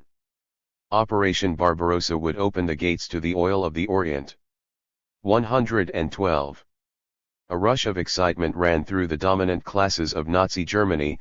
At long last, the Judeo-Bolshevik enemy would be done away with and the resources it best rode freed up. Operation Barbarossa consolidated the symbiosis, as state and capital threw themselves with combined forces into the life and death struggle in the East. 113. The anticipated oil booty was to be grabbed by Continental OL, or Conti, a combine formed in 1940 out of assets from IG Farben, Brabag, the four biggest German oil companies and a slew of banks. Hermann Göring presided over it. Newman considered it a model for the new ruling class, a corporate entity working for private profit, through the advancing war machine. Conti had as its sole purpose the exploitation of oil in the conquered territories, to be incorporated into the big enterprises in the oil and coal industry, a world under the caterpillar tracks of primitive fossil capital, the future in sight when Barbarossa got underway. 114. As for Hitler, he was absolutely obsessed with plundering coal and oil. 115. But the war in the East did not, of course, pan out. The Wehrmacht came within reach of the Caucasian fields but no further. Frightful fuel shortages soon reappeared. A stressed Führer would blurt out lines such as "Whoever loses the oil loses the war," and if, due to the shortage of coking coal, the output of the steel industry cannot be raised as planned, then the war is lost. 116. Confounding his diagnosis, it was the Soviet Union that proved the superior fossil economy, capable of hurling endless columns of well-oiled, fully tanked machines at the invader. Up against the Allies, Hitler fulfilled the scenario he dreaded most: inferiority vis-a-vis those who controlled continents of raw materials. The master of the Middle Eastern fields, the United Kingdom, imported 20 million tons of oil in 1944, 9 times the maximum amount the Third Reich ever attained. War, here Junger got it right, is an exercise in mass dissipation of biophysical resources, in which the winner must excel. Conversely, once you are forced to produce less steel or less coal, you will inevitably end up producing fewer and fewer guns and airplanes. 117. The hollow in Nazi techno-racism was exposed. Left to itself, the Volk really had no striking force, and the various miracle technologies in which Hitler and his holdouts invested their last hopes merely brought this home. The German ruling clique drove towards war because they were excluded from a position of imperial power, reflected Adorno. But in their exclusion lay the reason for the blind and clumsy provincialism that made the Nazis uncompetitive and their war a gamble. 118. Instead, the full force of the Nazi machinery was turned inwards, against defenseless targets, above all, the Jews. Death by coal. When the Wehrmacht rolled into Poland in September 1939, IG Farben was not far behind. It looked for more coal and suitable sites for factories. In late 1940, its scouts developed an interest in the small village of Auschwitz, located in the midst of the Upper Silesian coal basin. A string of mines surrounded the village, which also sported 3 watersheds and a railway juncture, ideal for a new generation of chemical plants. With the assistance of the SS, IG Farben acquired its first mine, dormant for the previous 2 decades, which became known as Fürstengrube, or the Pit of the Ruler. This and half a dozen other mines would feed an industrial zone producing synthetic rubber, gasoline, plastics, methanol, isooctane and other compounds in high military demand, the single largest investment by the largest European corporation in the 1940s, by now wallowing in profits. Coal was the chief attraction of Auschwitz, although in 1940 it already had the additional benefit of an SS-run prison that might provide some future labor power. The location decision of IG Farben set in motion the process by which it evolved into something rather more exceptional than a prison compound. Before Auschwitz became an extermination camp, it arose as a complex for extracting and processing coal, the 2 activities then hooked up and proceeded in lockstep. 119. From the perspective of the victims, it could seem as though they were being reduced to coal and ash and smoke, the lines between human and fuel systematically blurred. One survivor, Benjamin Jacobs, describes in his memoir how he knew that in Auschwitz Jews were turned to ashes. In front of the gates, I felt as if I were standing on hot coals. The billows of smoke rose from the chimneys as the sky brightened. Our brothers in the other group were also led away, soon to be silenced. Jacobs and his companions were loaded onto trucks. They saw a band of people marching off, their clothes were dirty, and they wore striped miners' lamps on their heads. They were on their way to work. I was struck by the paradox, the coal they mined might have been used to move the trains that carried us here. 120. The railways deprecated by Nazi ideology were eminently suitable for ferrying Jews from across Europe. For the purposes of the SS, the railway juncture of Auschwitz recommended the site. 121. Jacobs was taken to Fürstengrube. Sent into the mine as a slave, he would dig coal for the IG Farben rubber factory, a kind of work he, like most sharing his fate, had never done before. The novice miners were forced into the shafts without protective clothing and had to contend not only with the usual hazards, but with guards setting dogs on them and shooting at them. Life expectancy in the Fürstengrube subcamp was 4 to 6 weeks. 122. When the elevator stopped and the doors opened, a thick coal fume greeted us. The air lacked oxygen and was full of coal dust. We could hardly see ahead of us. At midday, we were all weary and tired, and as black as chimney sweeps. Coal dust had settled in our mouths and noses and had covered our skin. Jacobs narrates a descent into coal, a dissolution in the fuel, it baked into our skins, we could not wash it off. My eyelids looked as if they were coated with mascara. Papa and Josek didn't look any better. It won't be long before all of us are black Mussulman, I thought. 123. Musulman, meaning Muslim, was the derogatory term for concentration camp inmates who moved as though in a coma, famished and apathetic, resigned to their impending death, this being at a time when Islam in the West was associated with submissiveness. Jacobs, the Jewish coal slave, felt himself becoming a black Muslim. But Jacobs had the rare fortune of surviving. Experienced in dentistry, he was set up as a camp dentist and relieved of mining. When the Nazi guards set the last prisoners in Fürstengrube on fire in their barracks, days before the Red Army arrived, he was no longer there. 124 He had been moved to a site where we came to a large group of prisoners, who were enclosed behind an 8-meter-high wire fence covered with iron bars that was normally used to store coal. Some inmates from Fürstengrube had arrived before us. The remnants of coal were everywhere. 125 Some of that coal was used to cremate bodies. Coke was the main fuel in the crematoria. 126 One young Polish Jewish man who survived the Dora camp gave his story. We were told to go down to the coal storage place, load up the coal to be taken to the crematorium. Dora camp was built on a hillside and the crematorium happened to be at the top of the hill.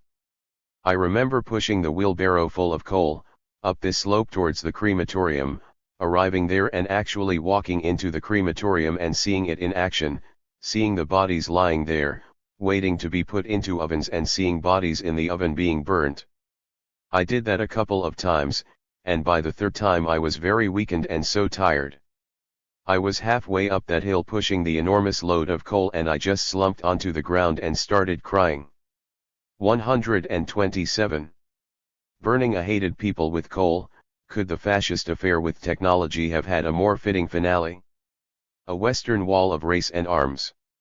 If the link between advanced fossil fuel technologies and classical fascism would still be considered insufficiently established, we could turn to countries outside the Axis.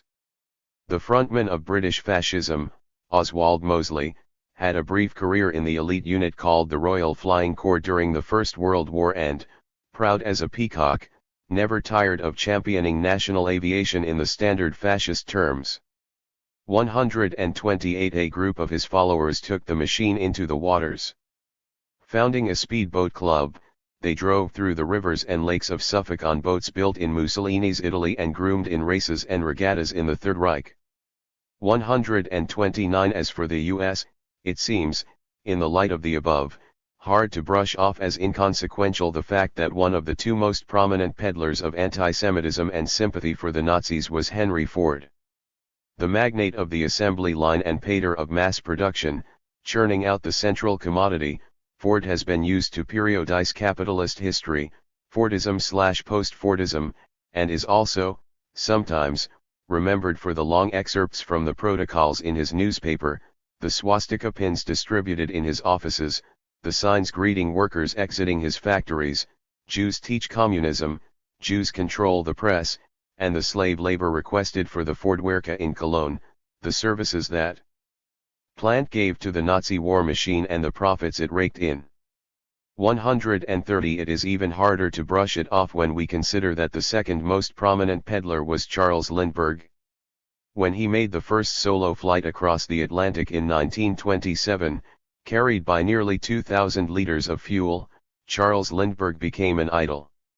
The worshipping swept up everyone from the tens of thousands who rushed to his plane on a strip outside Paris and hoisted him in the air to the New York Times, regularly referring to him as the hero of the Atlantic, and Mussolini, who congratulated the Superman for having taken space by assault and subjugated it. 131 Soon after, Lindbergh drifted into the far right. Several visits to the Third Reich imprinted in him the value of order and discipline. A week after the Kristallnacht pogroms, he stood on a Paris train platform and spotted a group of Jewish refugees trying to make it to the US. They gave me a strange feeling of pity and disgust. These people are bound to cause trouble if many of them go to America, he noted in his diary. Whenever the Jewish percentage of the population becomes too high, a reaction seems to invariably occur. 132.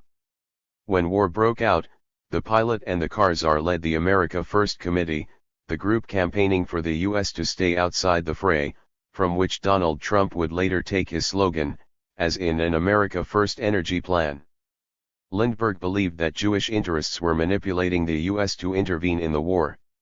He found it annoying that Britain kept up its resistance and much preferred an alliance with the Third Reich.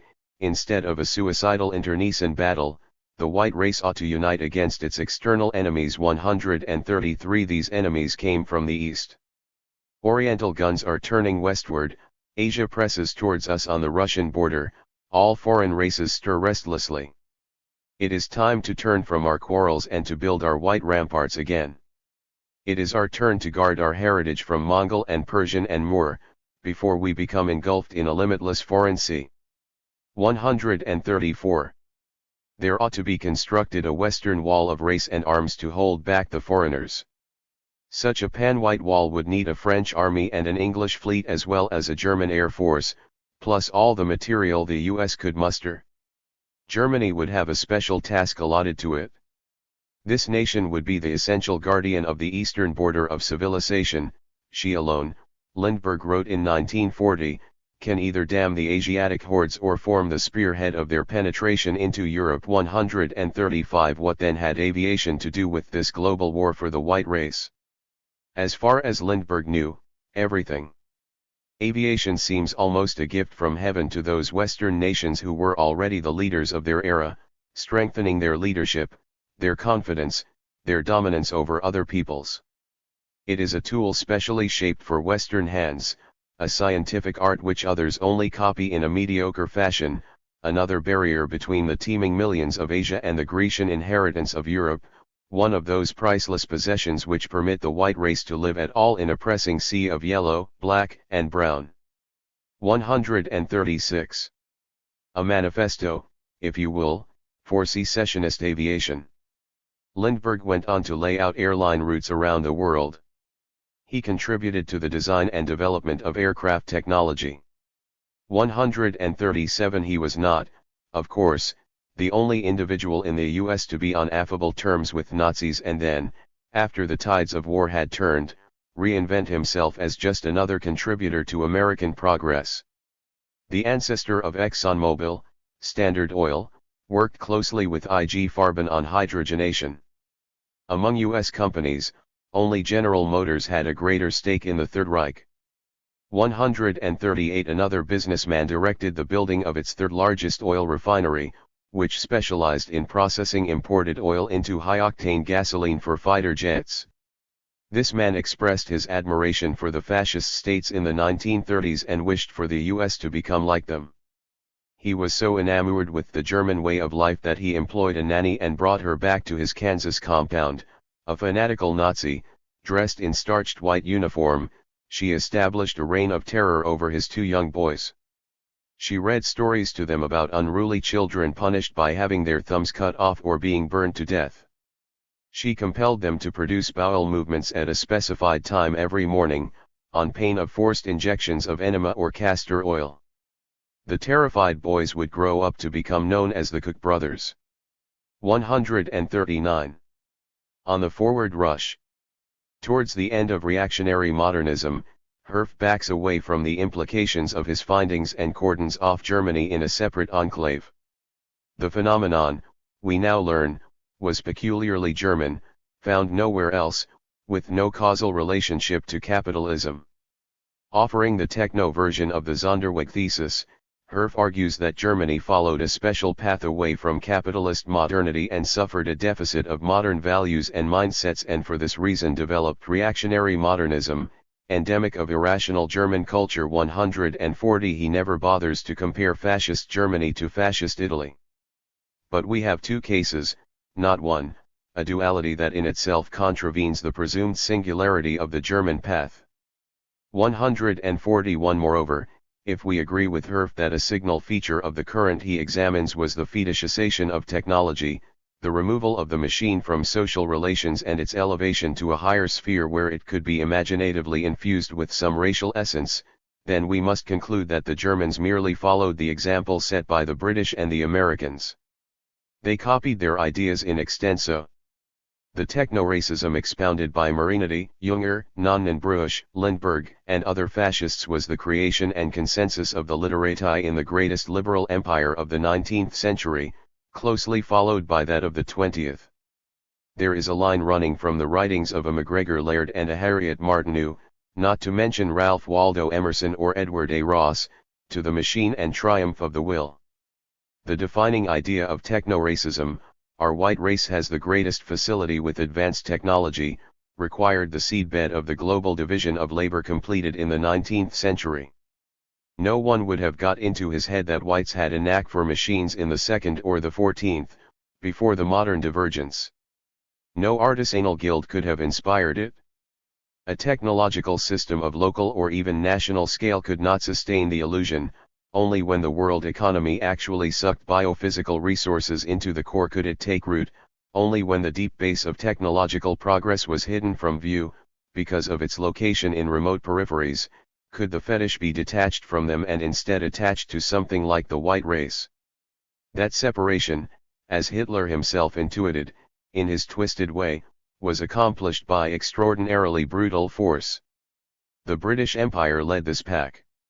There is a line running, if only crookedly, from the pulverization of Akka and the burnt-down villages on the river Niger to the invasion of Ethiopia and the later fascist atrocities, various points of deployment of fossil-fueled technologies in the domination and destruction of non-white enemies.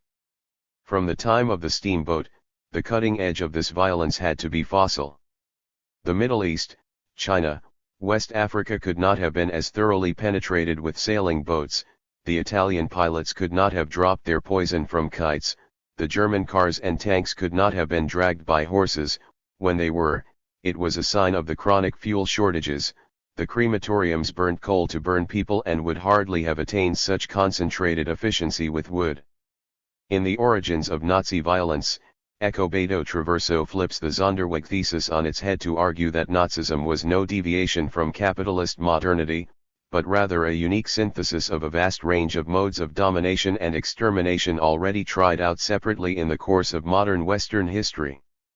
He lists prisons, factories, abattoirs, the massacres of native populations, the procedures of a dehumanist bureaucracy, the mass production of commodities switched into one of corpses. To this concatenation of elements that streamed into the Nazi kill, we can now add fossil fuels 142 if we consider that form of energy integral to capitalist modernity, a substratum not given much thought, until recently. All that is solid melts into air. Read purely as metaphor. The perennial debates over whether fascism was modern or anti-modern can be settled. It was hyperfossil. Fascists were not the only ones who drove cars and planes and burnt coal, obviously, just as others ran prisons and slaughtered natives. Anti-fascists engaged in the former activities too. In 1930, an Italian activist in French exile performed his own daredevil solo flight, crossed the Alps and dropped 150,000 anti-fascist leaflets over Milan, before crash landing, just barely surviving, on the way back. 143 But fascists alone turned these machines into fetishes in which their ideology was condensed and made combustion a sacrament. They aestheticized political life, in Benjamin's analysis, by aestheticizing the domination and destruction powered by divine gasoline and associated fuels. Put differently, they aestheticized power as power. 144 What drove them to such extremes? According to the final paragraphs of the work of art in the age of mechanical reproduction, where Benjamin sketched his well-known theory, all efforts to aestheticize politics culminate in one point. That one point is war, but this happens because the productive forces have been blocked from their natural outlet. 145 Capitalist property relations have prevented them from taking a healthy course, and so the increase in technological means, in speed, in sources of energy will press toward an unnatural use, the inferno of human self-annihilation. Instead of deploying power stations across the land, society deploys manpower in the form of armies. Instead of promoting air traffic, it promotes traffic in shells. 146 But we can now recognize these as false dichotomies. Fascists promoted all of the above. Shells and armies were not substitutes for traffic and power stations, but their cognates. The productive forces did not revert into agents of planetary destruction because they were barred from coming home, but because they were accelerated so freely and furiously on the way there. Often the most observant critic of the machine, Benjamin here absolved it of destructivity and imagined that more power stations and air traffic would come with peace. In this text, as in some others, he was under the sway of the productive force determinism of the Comintern, the belief that technology was a force for good held back by monopoly capitalism and its most decayed form, fascism, in particular. As Poulantzas later pointed out, this belief was hopelessly out of tune with empirical realities. Mussolini and Hitler in no way halted the onward march of the productive forces. Fascism is not a backward turn, but rather a forward rush. 147 The forwardness of that rush received retroactive confirmation after the war. In 1934, fascist authorities devised a new plan for covering Italy with a network of motorways extending to a total of 6,850 kilometers. It made up the template for post-war construction, and curiously enough, notes Moralio in Driving Modernity, the Italian network of motorways in 2017 measured 6,850 kilometers 148. It might have taken 8 decades before that fascist plan was realized, but Fiat became Italy's preeminent mass producer of automobiles in the 1950s. 149 It was the boost from the Third Reich that marked Daimler-Benz's rise to world industrial power. 150 The Volkswagen project was revived by the British occupation authorities, after an embarrassing interlude in 1948 when Wolfsburg, the model city created for production of the car, gave revanchist NSDAP Die Hard 68% of the votes for the city council, a perseverance unheard of anywhere else in the western sector. Soon the Beatles rolled off the conveyor belts and became virtually omnipresent in the Federal Republic.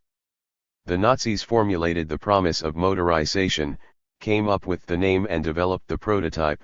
Under gentle guidance from the British, West Germany made it a reality.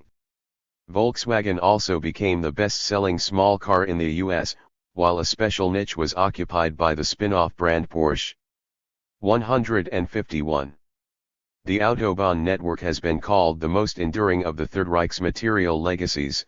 It still carries cars through the nation and retains an international reputation for the high quality of the roads and giddy absence of speed limits. 152 Ahead of its time, it took some decades for the Autobahn to fill up. When it did, it was as corridors of Western democracy. 153 Tempelhof offered an architectural blueprint for airports around the world. It has been crowned the mother of all airports. 154 Jet engines and other aerospace innovations found their way into planes girding the globe. Hydrogenation was first picked up by the South African apartheid regime, another state in need of oil import substitution, and then spread farther afield, to the US as well as the globalizing People's Republic of China. Some of the synthetic material industries stayed put. In the early 21st century, the rubber factory at Oswiecim, Polish for Auschwitz, the one for which Benjamin Jacobs dug coal, was the third largest of its kind in Europe. At least 2 of the world's leading tire manufacturers sourced their rubber from it. 155. The alacrity with which capitalism absorbed these particular gifts from Nazism lacked equivalence elsewhere. In no other realm of Nazi activity, jurisprudence, art, education, military and paramilitary organizations, party life, was there anything remotely similar to the continuity and uptake of fossil-fueled technologies. There were problems of incomplete denazification in other areas, to be sure, but not that gilded stamp of approval, suggesting that Nazism and non-fascist capitalism had a particular elective affinity on this point. Needless to say, it was repressed in the post-war era. The Nazi origins of the technologies in question were conveniently forgotten, or rationalized away, as in the idea that Volkswagen or the Autobahn represented the isolatable good sides of the Third Reich. 156 As the pyramids record the history of the pharaohs, so too the motorways will remind the German people forever of the most extraordinary figure in its history. One journalist wrote when the Autobahn first opened, pyramids indeed, but without the reminiscence. 157 One might be tempted to speculate that some of this repressed past has lately been attempting a return, perhaps in Germany in particular. The desperate efforts of liberal historians such as Herf to immunize capitalism from the theory and practice of the Nazi machine are, we can then conclude, just that. As for Benjamin, he got it more right in other essays, such as Theories of German Fascism, a reading of Ernst Jünger that begins with a line from the far-right journal Action Française, L'Automobile, c'est la guerre. 158 Here war is not the alternative to the domination of nature, but its corollary. The insight was sharpened by Benjamin's associates in the Frankfurt School, notably Adorno, who thought that the most important psychological condition for Auschwitz was the pursuit of one's own advantage before all else and the inability to identify with others. Similar behavior can be observed in innumerable automobile drivers, who are ready to run someone over if they have the green light on their side. 159 Or, which driver is not tempted, merely by the power of his engine, to wipe out the vermin of the street, pedestrians, children, and cyclists? The movement's machines demand of their users already have the violent, hard-hitting, unresting jerkiness of fascist maltreatment. 160 This is the kind of whopping claim that, for critics of Adorno, seemed to suggest an implausibly straight arrow of causation from the mundanities of capitalist modernity to mass murder. But the actual automobile adoration of the original fascists, its echoes on the far right today and the aggregate effects of the private car suggest that he was onto something. What exactly? It might be objected that fascists were not especially dedicated to fossil fuels and the things they powered, but rather craved modern technology in general, which just happened to have this energetic basis. But that would merely be to concede a point. On the other hand, it would be facile and obviously fallacious to posit any one-to-one correspondence between these productive forces and fascism, not only because anti-fascists utilized them too, but because everyone did, and still does. European integration was founded on the coal and steel community. That did not make the Maastricht Treaty fascist. Nor can it be maintained that the forces themselves called for fascists. It was not the Mercedes car, as a mute physical object, that pulled the Führer into the driving seat. Fascists ran to their beloved machines, not the other way around. Why did they? It might have had something to do with the pursuit of one's own advantage before all else, and more precisely with the sense that those machines inflated the power of the self above others in a way their older alternatives did not. Fascists were rarely aroused by bicycles or subways. They appeared to have found congenial the power of the engine to wipe out the vermin, or just race past and rise above them. 161. We might then hypothesize a sequence of fascist love for fossil fuels, devotion to the national stock, visible in the Nazi program for fuel autarky, appreciation of the mighty technologies predicated on it, vehicles having the place of honor, and lust for combustion as a socio-chemical reaction for dominating and destroying enemies, 3 moments corresponding to primitive fossil capital in general and fossil capital as a totality. But it might be too neat, and it is certainly not exhaustive. We have seen a great number of fascist motifs hitched to the machine: discipline, the end of class conflict, hierarchy, virility, war, the domination of nature as a virtue in itself. More can be added. If this goes some way towards synthesizing the fascist love for the machine, however, we are still left with the question of why it took hold of some nations, only 2 in full, and not in others. Fossil fuels might have been necessary and conducive conditions, but they were clearly not sufficient. The answer is not hard to come by. The dominant classes of the US and the UK had scant need for a Lindbergh or a Mosley, because they were so much securer in their seats and unconstrained in space. They could afford to relax some. Roosevelt and Churchill had their own limousines and road adventures, for sure, but they were not quite as gung-ho about them as Mussolini and Hitler, nor did liberal thinkers at home in their countries, say, a John Dewey or a Karl Popper, ever develop any machine mysticism. Extreme aestheticization appeared in 2 up-and-coming capitalist countries, where further expansion was blocked by the fait accompli of existent colonial spheres and thrown into doubt by the backwash from the Russian Revolution. Here, fanaticism about fossil fuel technologies had a function to perform. The countries most successful and unbounded in their development had no commensurate need for explosive, violent unfettering. Classical fascism was a reaction against limits. It was fossil fascism in a different sense, assaulting those limits with the material force of fossil fuel technologies and breaking out of a generalist crisis which, in itself, had nothing to do with their ecological fallout. It was fossil fascism in the genetic, not the defensive mode. It follows, for the near future, that limits, of another nature, ecologically determined, global in scope, tightening over time, might trigger a reaction with some family resemblance.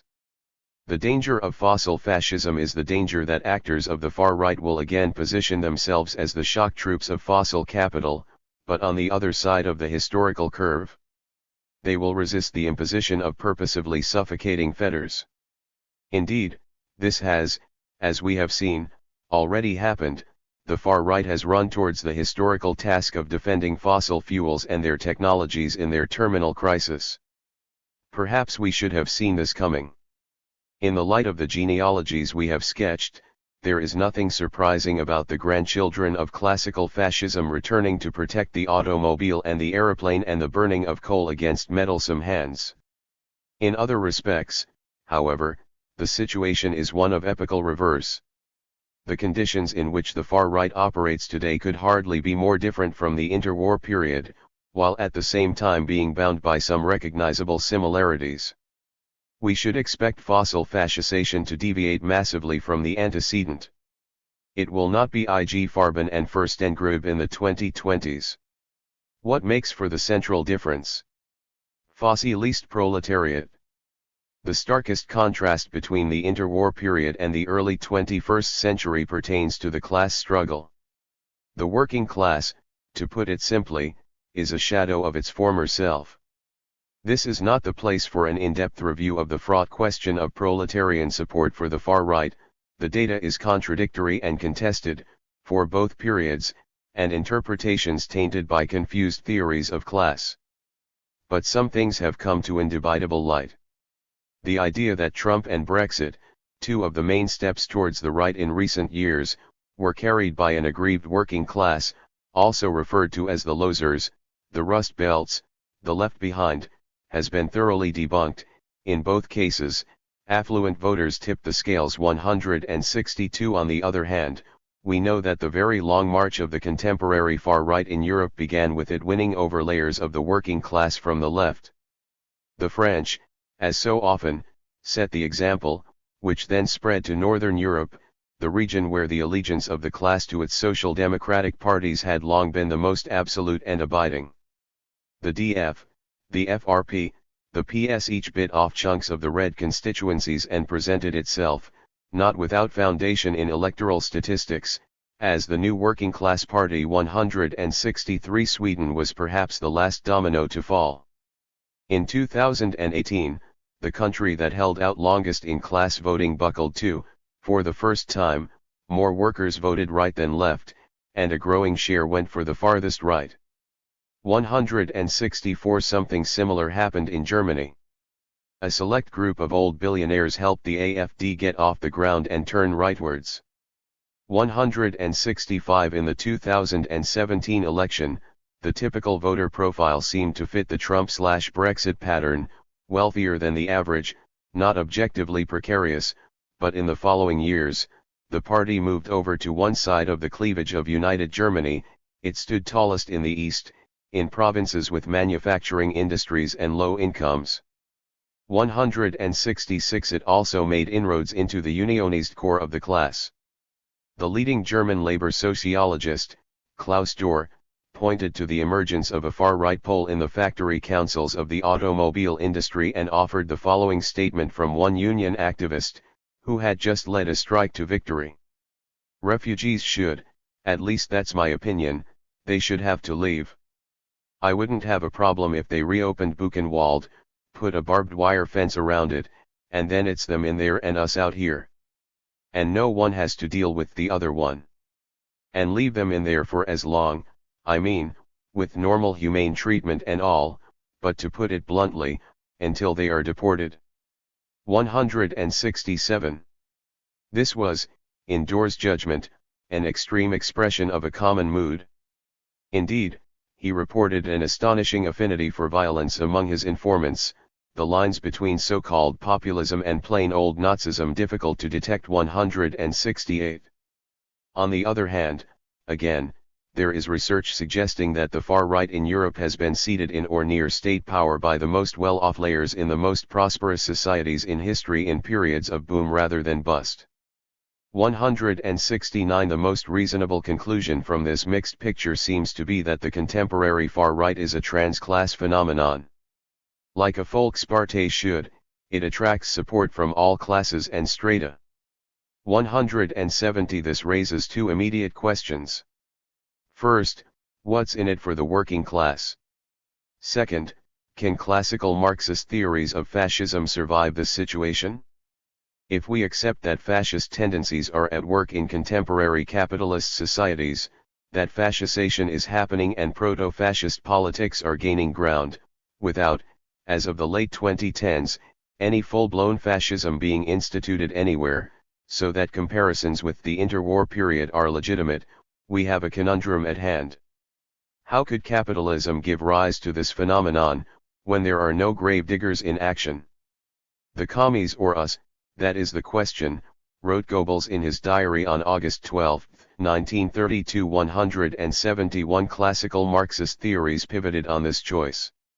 Whatever their affiliation, favored analogies, and preferred periodization, they agreed on the core point: labor was too strong for capital to put up with, which was why it employed the fascist steamroller.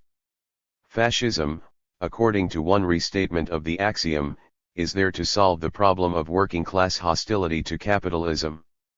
172. No such organized problem exists today. One would have to bring out a massive searchlight to find any explicit, formalist hostility to capitalism in the working classes of the countries under study, Brazil and France perhaps being the exceptions. No one could argue that the dominant classes are rattled or profit rates squeezed by overly strong labor. No recent scenes of workers' militias on the streets torment bourgeois brains, no trade unions force employers to engage in baneful wage arbitration, no commies wait around the corner of the next recession. The working class had already suffered defeats, granted, in both Italy and Germany at the time of fascist takeover. 173. But the defeat today is of another magnitude. Now the far right rises on the back of a decomposed working class, whose organizational infrastructure has been atrophying, class consciousness fraying, combativeness petering out, France again the partial exception, and autonomous political culture withering away since the 1980s, the fragmentation inside and outside the workplace proceeding apace. 174. If fascism has the defining ambition to crush the organized working class, it would seem to have nothing to do in the present. 175. But if we slacken the axioms of classical theory, we can allow for a reverse scenario to play out. Fascisation happens because of the extreme political weakness of labor, as it approaches or falls below First International levels. It is not the unnerving presence but the total absence of both revolutionary and steadily reformist working-class politics that now sets the slide in motion. One of the mechanisms has been noticed frequently, to the point of truism, when workers are no longer interpellated as comrades in a class with a mission, the far right fills the vacuum and interpellates them as members of a white nation. This can work only for a segment, and a shrinking one at that, of the working class in Western Europe, whose most precarious and exploited strata rather tend to become more multicolored and thereby less available for white nationalism, but the damage will have already been done. Dishabituated of class politics, some of the class will have joined the forces of the nation, as the only collectivity at their fingertips. 176. Doer contends that workers who have lost hope of ever wresting back some of the surplus value from the class enemy switch to going after refugees. At last they can be beaten. 177. The far right, then, to repeat the phrase from Clara Zetkin, is a refuge for the politically homeless. As any homelessness, this one is the result of losses, weakness, not strength. 178. A country that illustrates this predicament with special clarity is, again, Poland. David Ost, the authority on the Polish labor movement, has traced the paradoxes of its transition.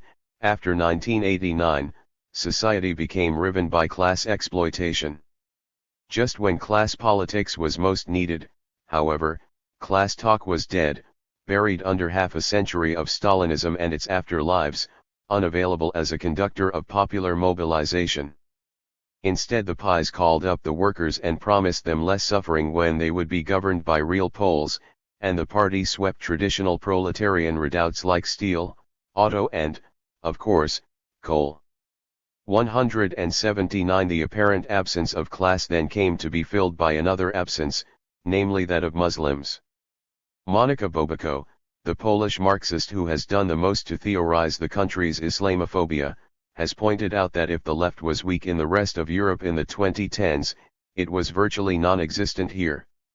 There was no alternative vehicle for the expression of frustration and anger, nothing to drive such feelings towards a target that was more real. Nationalist ideology in Poland, as well as the Islamophobia without Muslims that has been incorporated into it, can be interpreted as a useful instrument of affirmation of national pride and identity that is in fact a way to channel social disaffection away from the dominating structures of economic power. Because the path leading up to them has been so utterly blocked. 180. We can then propose a provisional theorem: minimal space for the left produces a maximal break with reality. Poland has merely followed one route into this space. Countries that were spared Stalinism and instead passed through social democracy into neoliberalism ended up there too. This is where the cognitive mapping of the rich can meet that of the poor, in a cross-class alliance of otherworldliness, the one partner unable to believe anything bad about his own system, the other to catch sight of its totality. Both will throw their mud against aliens. What, then, is the place of fossil fuels in this conjuncture of working-class history? The epical political defeat does not necessarily, so far, translate into material impoverishment in absolute terms. The class may have some things to lose. More importantly, it may have the perception of resources slipping out of its hands unless firmly clung onto. As Dorr and others have documented, significant layers of the European working class have come to see themselves as standing in the middle of society, unable to climb any further, looking down on others who are worse off, aware that a fall is possible. 181. This, ironically, has some resemblance to the petty bourgeois insecurities considered most prone to evolve into fascist sympathies in classical theory. But shop owners and clerks in Weimar Germany did not come out of a century of self-conscious and aspirational class politics, on a par with the modern labor movement. Now, the precarity is what comes after socialism. We might then expect spirited resentment against attempts to also take away certain resources, those consolation prizes, as it were, for living under the permanently deepening domination of capital. Of what nature might they be? In another conjuncture of working-class history, in West Germany of the early 1960s, Adorno observed that the lot of workers today is actually no longer as it was in the classical analyses of Marx and Engels, that, simply stated, the proletarians today genuinely have more to lose than their chains, namely their small car or motorcycle as well, generally speaking, leaving aside the question of whether these cars and motorcycles are perhaps a sublimated form of chains. And then hasten to add that to condemn such gadgets would be perverse. If the workers do indeed have more to lose than their chains, then that may be painful for the theory, but it is initially very good for the workers. 182. Cars and motorcycles and their appurtenances may bring relief from pressing needs, even joy. Otherwise they would give rise to no attachment. In Adorno's view, they compensate for a general powerlessness, a sense of being unable to ever budge the structure, which leaves workers focused on what is close, what is directly in front of them, commodities, which in turn stiffens the system immanence of proletarian consciousness. 183. If such a cycle of consumptive resignation could be traced in the years just before 1968, We should expect it to be rather more thoroughgoing 3 decades after 1989 and counting. This implies that, crudely put, some fractions of the working class would be susceptible to fossil fascism in a mitigation crisis, as determined as anyone to hold on to what they have got. Indeed, the weaker the class becomes politically, the greater such susceptibility should be. This applies not only to the sphere of consumption, fossil capital in general, but also that of work, primitive fossil capital. After the defeat, coal has acquired a nostalgic quality as the base for a working class pride and power that no longer seem to exist. 180 For what is still left of it, organized labor may defend tooth and nail, hence the de facto alliance between the AfD and some German trade unions in the struggle over the coal phase-out. In Poland, coal has just those connotations, plus a material support function, no fewer than 70% of households depending on it for winter comfort. 185 Little surprise if some would react to talk of climate with "so you will deprive us of this too," or that the Finns could score a point about the left trying to take the sausage from the mouth of workers.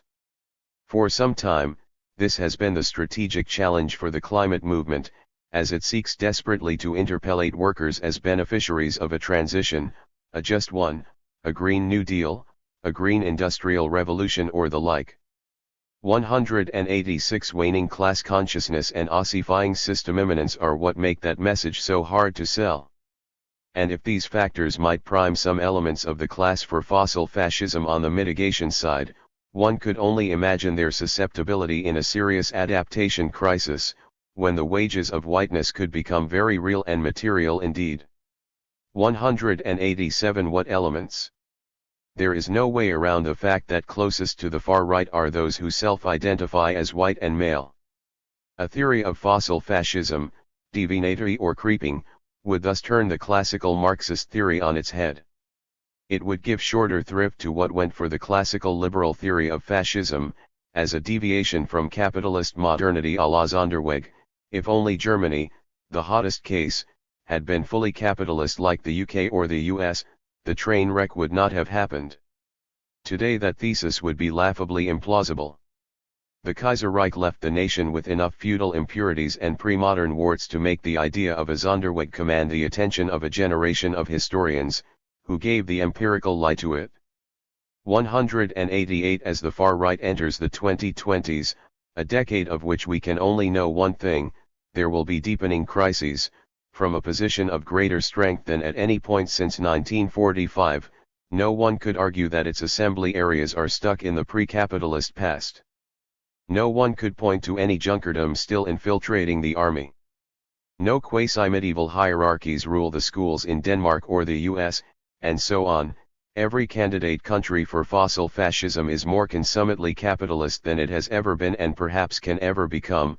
The deficit that caused original fascism, on the liberal theory, is a surplus breaching every levy. Paradoxically, the flaws of the classical Marxist and liberal theories here mirror each other. Both imply that if capitalism is the only game in town, it cannot produce fascism. Without factors to negate it, working towards a post-capitalist mode of production in the former case, tying it to its feudal predecessor in the latter, it would be serenely non-fascist. But if fossil fascism is now a danger, it is because capitalism has been left to its own devices, unthreatened by overthrow, unadulterated, uninhibitedly productive of ecological crisis. The only theory that holds clues for this scenario is that of the Frankfurt School. I would say that in comparison with the Germany of 1933, the decisive cause of fascism, namely the concentration of economic and administrative power on the one side and complete impotence on the other side, has progressed. Adorno, 189 The fully capitalist earth radiates disaster triumphant. It follows that in 21st century fascism, race has primacy over class. The duty of Italian and German fascism was indeed to crush the organized working class. On its first day on the job, it jailed and killed the cotters of communism and social democracy. But if fascism were to assume power in the decades ahead, the immediate target would be racially defined, in Europe, immigrants, Muslims, or other earmarked non-white populations. 190. This is not, of course, to suggest that classical fascism was not racist. In Bavaria the fascist program is exhausted by the phrase "beat up the Jews," Zetkin noted in 1923, or that it could return without dominant class content. 191. But precisely for the differences outlined, the hammer would not need to fall first on labor, but would rather hit enemies defined by dissent. This might change. A sudden upswing in class struggle would alter the calculus, as would a climate movement as frightening as the commies once were. But on current trends, it will be race first. If Marinetti and his friends inaugurated fascism in the age of communism by smashing the skulls of women carrying the red flag, the model for post-communist times was laid down when the Serbian nationalist troops rolled into towns like Foča and Srebrenica. Border zones will be hotspots of fascist politics in this century, curving back into the interior of what could be whitened nations. 192. So far, we have presumed that any such fascism would be anti-ecological in character, as it would preclude mitigation or foil the adaptation of those in greatest need. Lines from the history of fascism point in that direction. But what if it would rather appear as an actual solution? Blood over soil. There was also a green side of the brown. Italian fascism never bothered much about it, not even in rhetoric. For Mussolini, nature was barren until reclaimed by man, wilderness disobedient and natural parks unneeded. 193. But Germany was rather more complex. It is time to break with those who speak of dominating the earth. All of that must be brought back into perspective. There is nothing particular about man. He is but a part of this world. In the face of a good storm, he can do nothing. He cannot even predict it. He does not even know how a fly is made, as disagreeable as it may be, it is a marvel, or how a flower is organized. Man must relearn how to see the world with worshipful respect. Heinrich Himmler, Reichsführer of the SS, orated in 1942, fresh from planning the final solution. 194. We recognize that separating humanity from nature, from the whole of life, leads to humankind's own destruction. A professor of botany explained the outlook of the Third Reich. Hitler lent his own authority to the imperative to preserve the German landscape. 195. Such rhetoric tapped into rich veins of thinking about the relation between nature and Volk. In the decades around the turn of the century, conservationists, zoologists, back-to-nature romantics, weekend hikers on a flight from spiritless modernity, nationalists worried about class conflict, and other Germans who did not feel at home among the machines created a ferment of ideas about the special bond between their nation and its environment. Germans were rooted in the soil and drew spiritual sustenance from rivers and mountains. Letting those treasures go to waste would lead to the asphyxiation of the Volk. 196. Alongside Malthus, this is the source of green nationalism. It could then seem, at a first look, that the German fascists took seriously the task of protecting nature. At a closer look, it is apparent that when they spoke of nature, they had something else in mind than a sphere of existence to be saved from pillage. As Johann Chapauto has recently showed in his comprehensive reconstruction of their ideology, The Law of Blood, thinking and acting as a Nazi, they rather wanted the Germans to think of themselves as subjects to the laws of nature. People were no different from animals or plants. Every living being fought others for living space. Germans should learn to behave like a race in nature, namely the Aryans, the apex predators in the struggle of all against all, not to be crossbred with rats. Extreme monists and holists, the Nazis refused to acknowledge any discontinuity between the social and the natural. Jews, with their abstract and dialectical reason, distinguished between the two, but Aryans lived them as a oneness, in which everything had to abide by the same unforgiving laws. 197. When Himmler inveighed against the domination of the earth, what he meant was that humans should not be so arrogant as to believe that they lived apart from the war of all against all, a one-sided view of biology, to be sure, the social Darwinism that suffused Nazi thinking. Nature, then, should not be loved or protected so much as submitted to. It was the highest lawmaking authority, from which the Nazis purported to derive their policies. 198 Nature forced the races to wage pitiless war, whether they liked to or not. Nature dictated expansion to the east, prohibited racial mixing and decreed that Jews and other undermentioned should be killed, just as when one animal devours another. Hitler, 199 Nature abhorred equality. It demanded of German mothers that they fill their wombs and populate the earth with hundreds of millions of offspring, or the space would be taken by faster multiplying races. Racist demography is always apocalyptic. Little by little, Germanic blood is being drained from this earth. Hitler lamented in 1922, "Our people is dying," warned one demographer in 1934, "Germans to be exterminated within 2 generations," screamed the Volkisker Beobachter in 1941, 200 Could anything like ecology emerge from this stew? It might occasionally sound like it. Man's attack on the iron logic of nature must lead to his own doom, Hitler would write, with the ring of an environmental Jeremiah to it. He here discussed the consequences of miscegenation. 201 The Nazis were wont to liken the Volk to a tree or a forest, to drive home a point about race.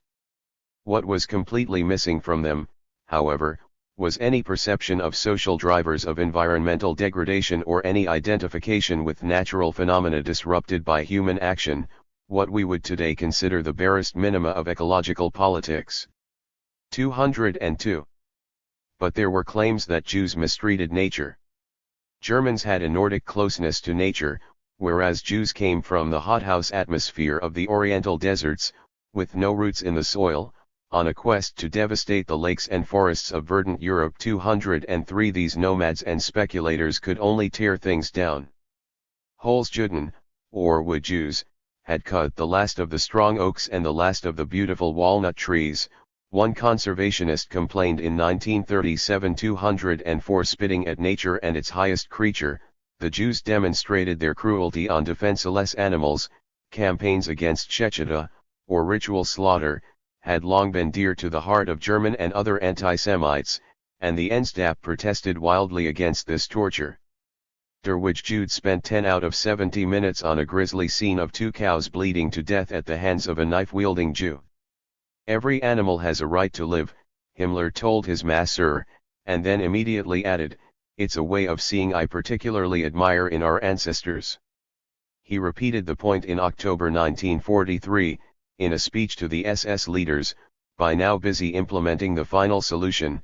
Theirs was the only nation of the world with a decent attitude towards animals. 205 The function of this compassion for animals is rather transparent. It was one more rod with which to beat the Jews. All of these ideas came together in the doctrine of Blut und Boden, as formulated most fully by Richard Darr, the specialist in genetic livestock selection who took his skills to the post of agriculture minister. He elaborated on the distinction between rooted settlers and rootless nomads. The former had mixed their blood with the soil and become one with it, whereas the latter roamed the earth, striking no roots anywhere, blowing like locusts into the cities, creating no culture of their own but living off others. Aryans versus Jews. 206 In the late 2010s, Rassemblement National went on a trip down this memory lane. Darr was not only the original theorist of blood and soil and nomadism.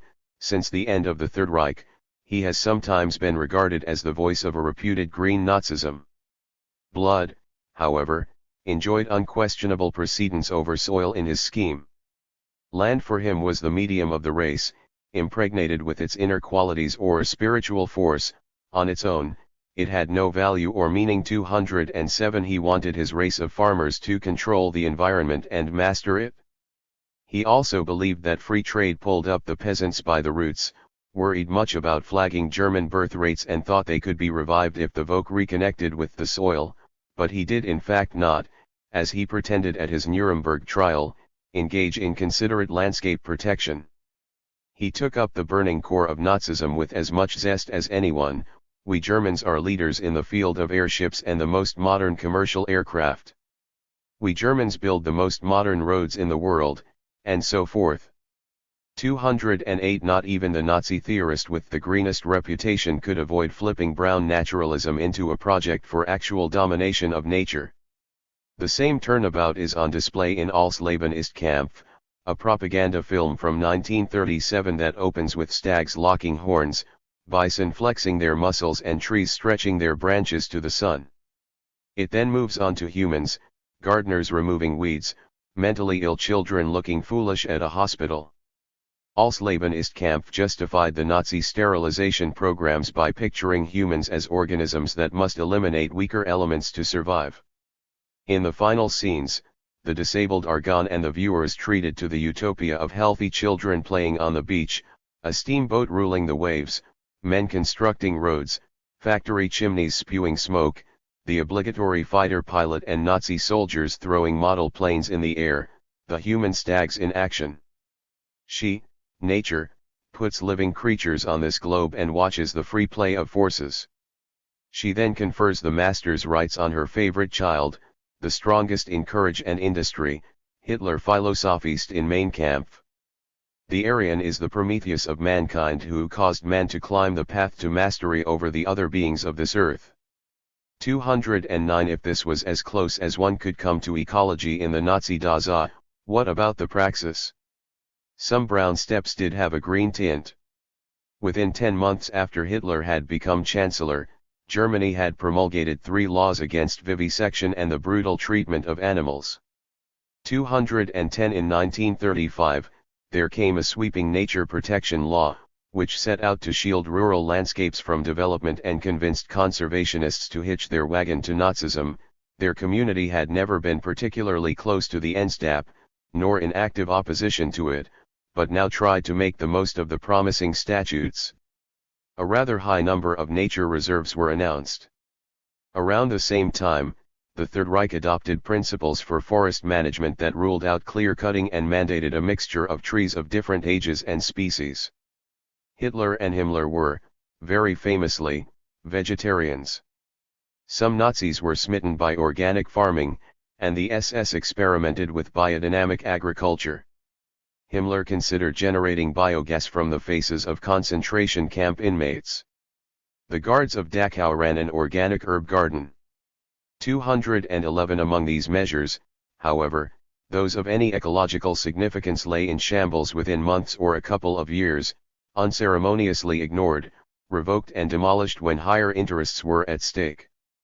The Nazis quickly realized that vivisection was instrumental for military research, gassing, not the least, and handed out blank permits for all sorts of experiments.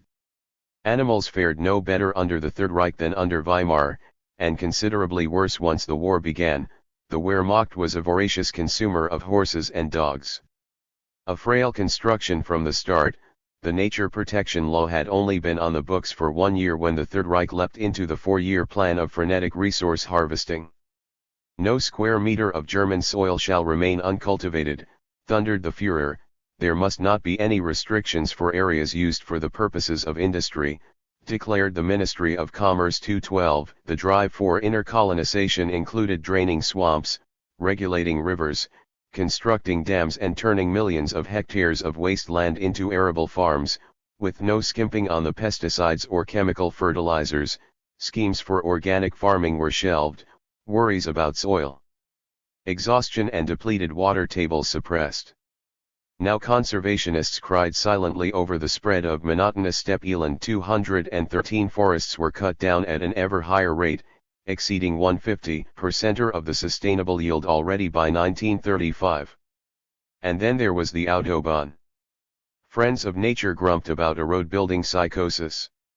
A group of designers with high-mat ideals, called landscape advocates, imagined that they were embedding the motorways in the landscape, drawing the curves gently, adorning the concrete and asphalt with local stone and freshly planted native flora, perhaps the original greenwashers. Their advice was neglected nearly all the time, and Hitler would not hear of valuable forest groves slowing down his roads. If any peacetime project rode roughshod over conservation, it was the Autobahn. 214. This assault on nature sped into a blitz with the advent of war. All restraints were thrown off on the Eastern Front, when the German war machine expelled Poles and Russians who, it was said, had no proper connection to the land. Half-wildlings, they had left their landscapes in a degenerate condition, replete with untouched marshes and wetlands. The Aryans would now convert the impenetrable thicket and endless primeval forests into the planned harmony of fields and well-thought-out villages typical for Germany. As the SS booklet Der Untermensch heralded in 1942, there would be motorways as well. 215 The Germans laid railways across the bush with a vehemence. Encountering nature reserves under red flags appears to have triggered a particular rage. Wherever the Germans came across Zapozniki, the sprawling archipelago of reserves created after 1917, they inflicted sadistic carnage, butchering the bison, shooting the rare birds by firing squads. 216. The Nazis appear to have developed a particular belligerence against mountains. Already in the early 1930s, they had produced propaganda films about mountains as the most intractable space of nature, which the Aryans had to master with explosive materials. Berge in Flammen, or Mountains in Flames, showed armed heroes digging, bombing, mining and blowing them up. From 1943 onwards, they made this fantasy a reality. To beat back the Allies' advantage in the air, the Nazis prepared to sink underground aeroplane factories into mountains, which first had to be disemboweled. Hundreds of thousands of prisoners were forced to gouge out the mountains and, when needed, decapitate them. Chapauto relates the case of Wappelsberg, the jewel in the crown of the Thuringia Mountains, incidentally the province of Björnhoek, whose crest was leveled to allow for the take-off and landing of jet-propelled aeroplanes. Images show prisoners from camps such as Dora reduced to flesh and bone after months of hacking in the mountains. What can be read into those images of nature destroyed and men emaciated, Chapauto asks, if not that they were treated identically and shared a common destiny? 217 Nazism burns, it consumes products and it consumes energy. In its essence, Nazism is fully accelerated combustion. 218. The environmental shortcomings of Nazism did not represent a common human failure to meet lofty ideals. They were inscribed in the genetic code of fascism, both as a set of ideas and a real historical force. The machine won over nature, the spirit of Marinity and Junger over mountain and land, and it could not have ended otherwise. Beyond the extremist fossilophilia, the reasons are at least fivefold.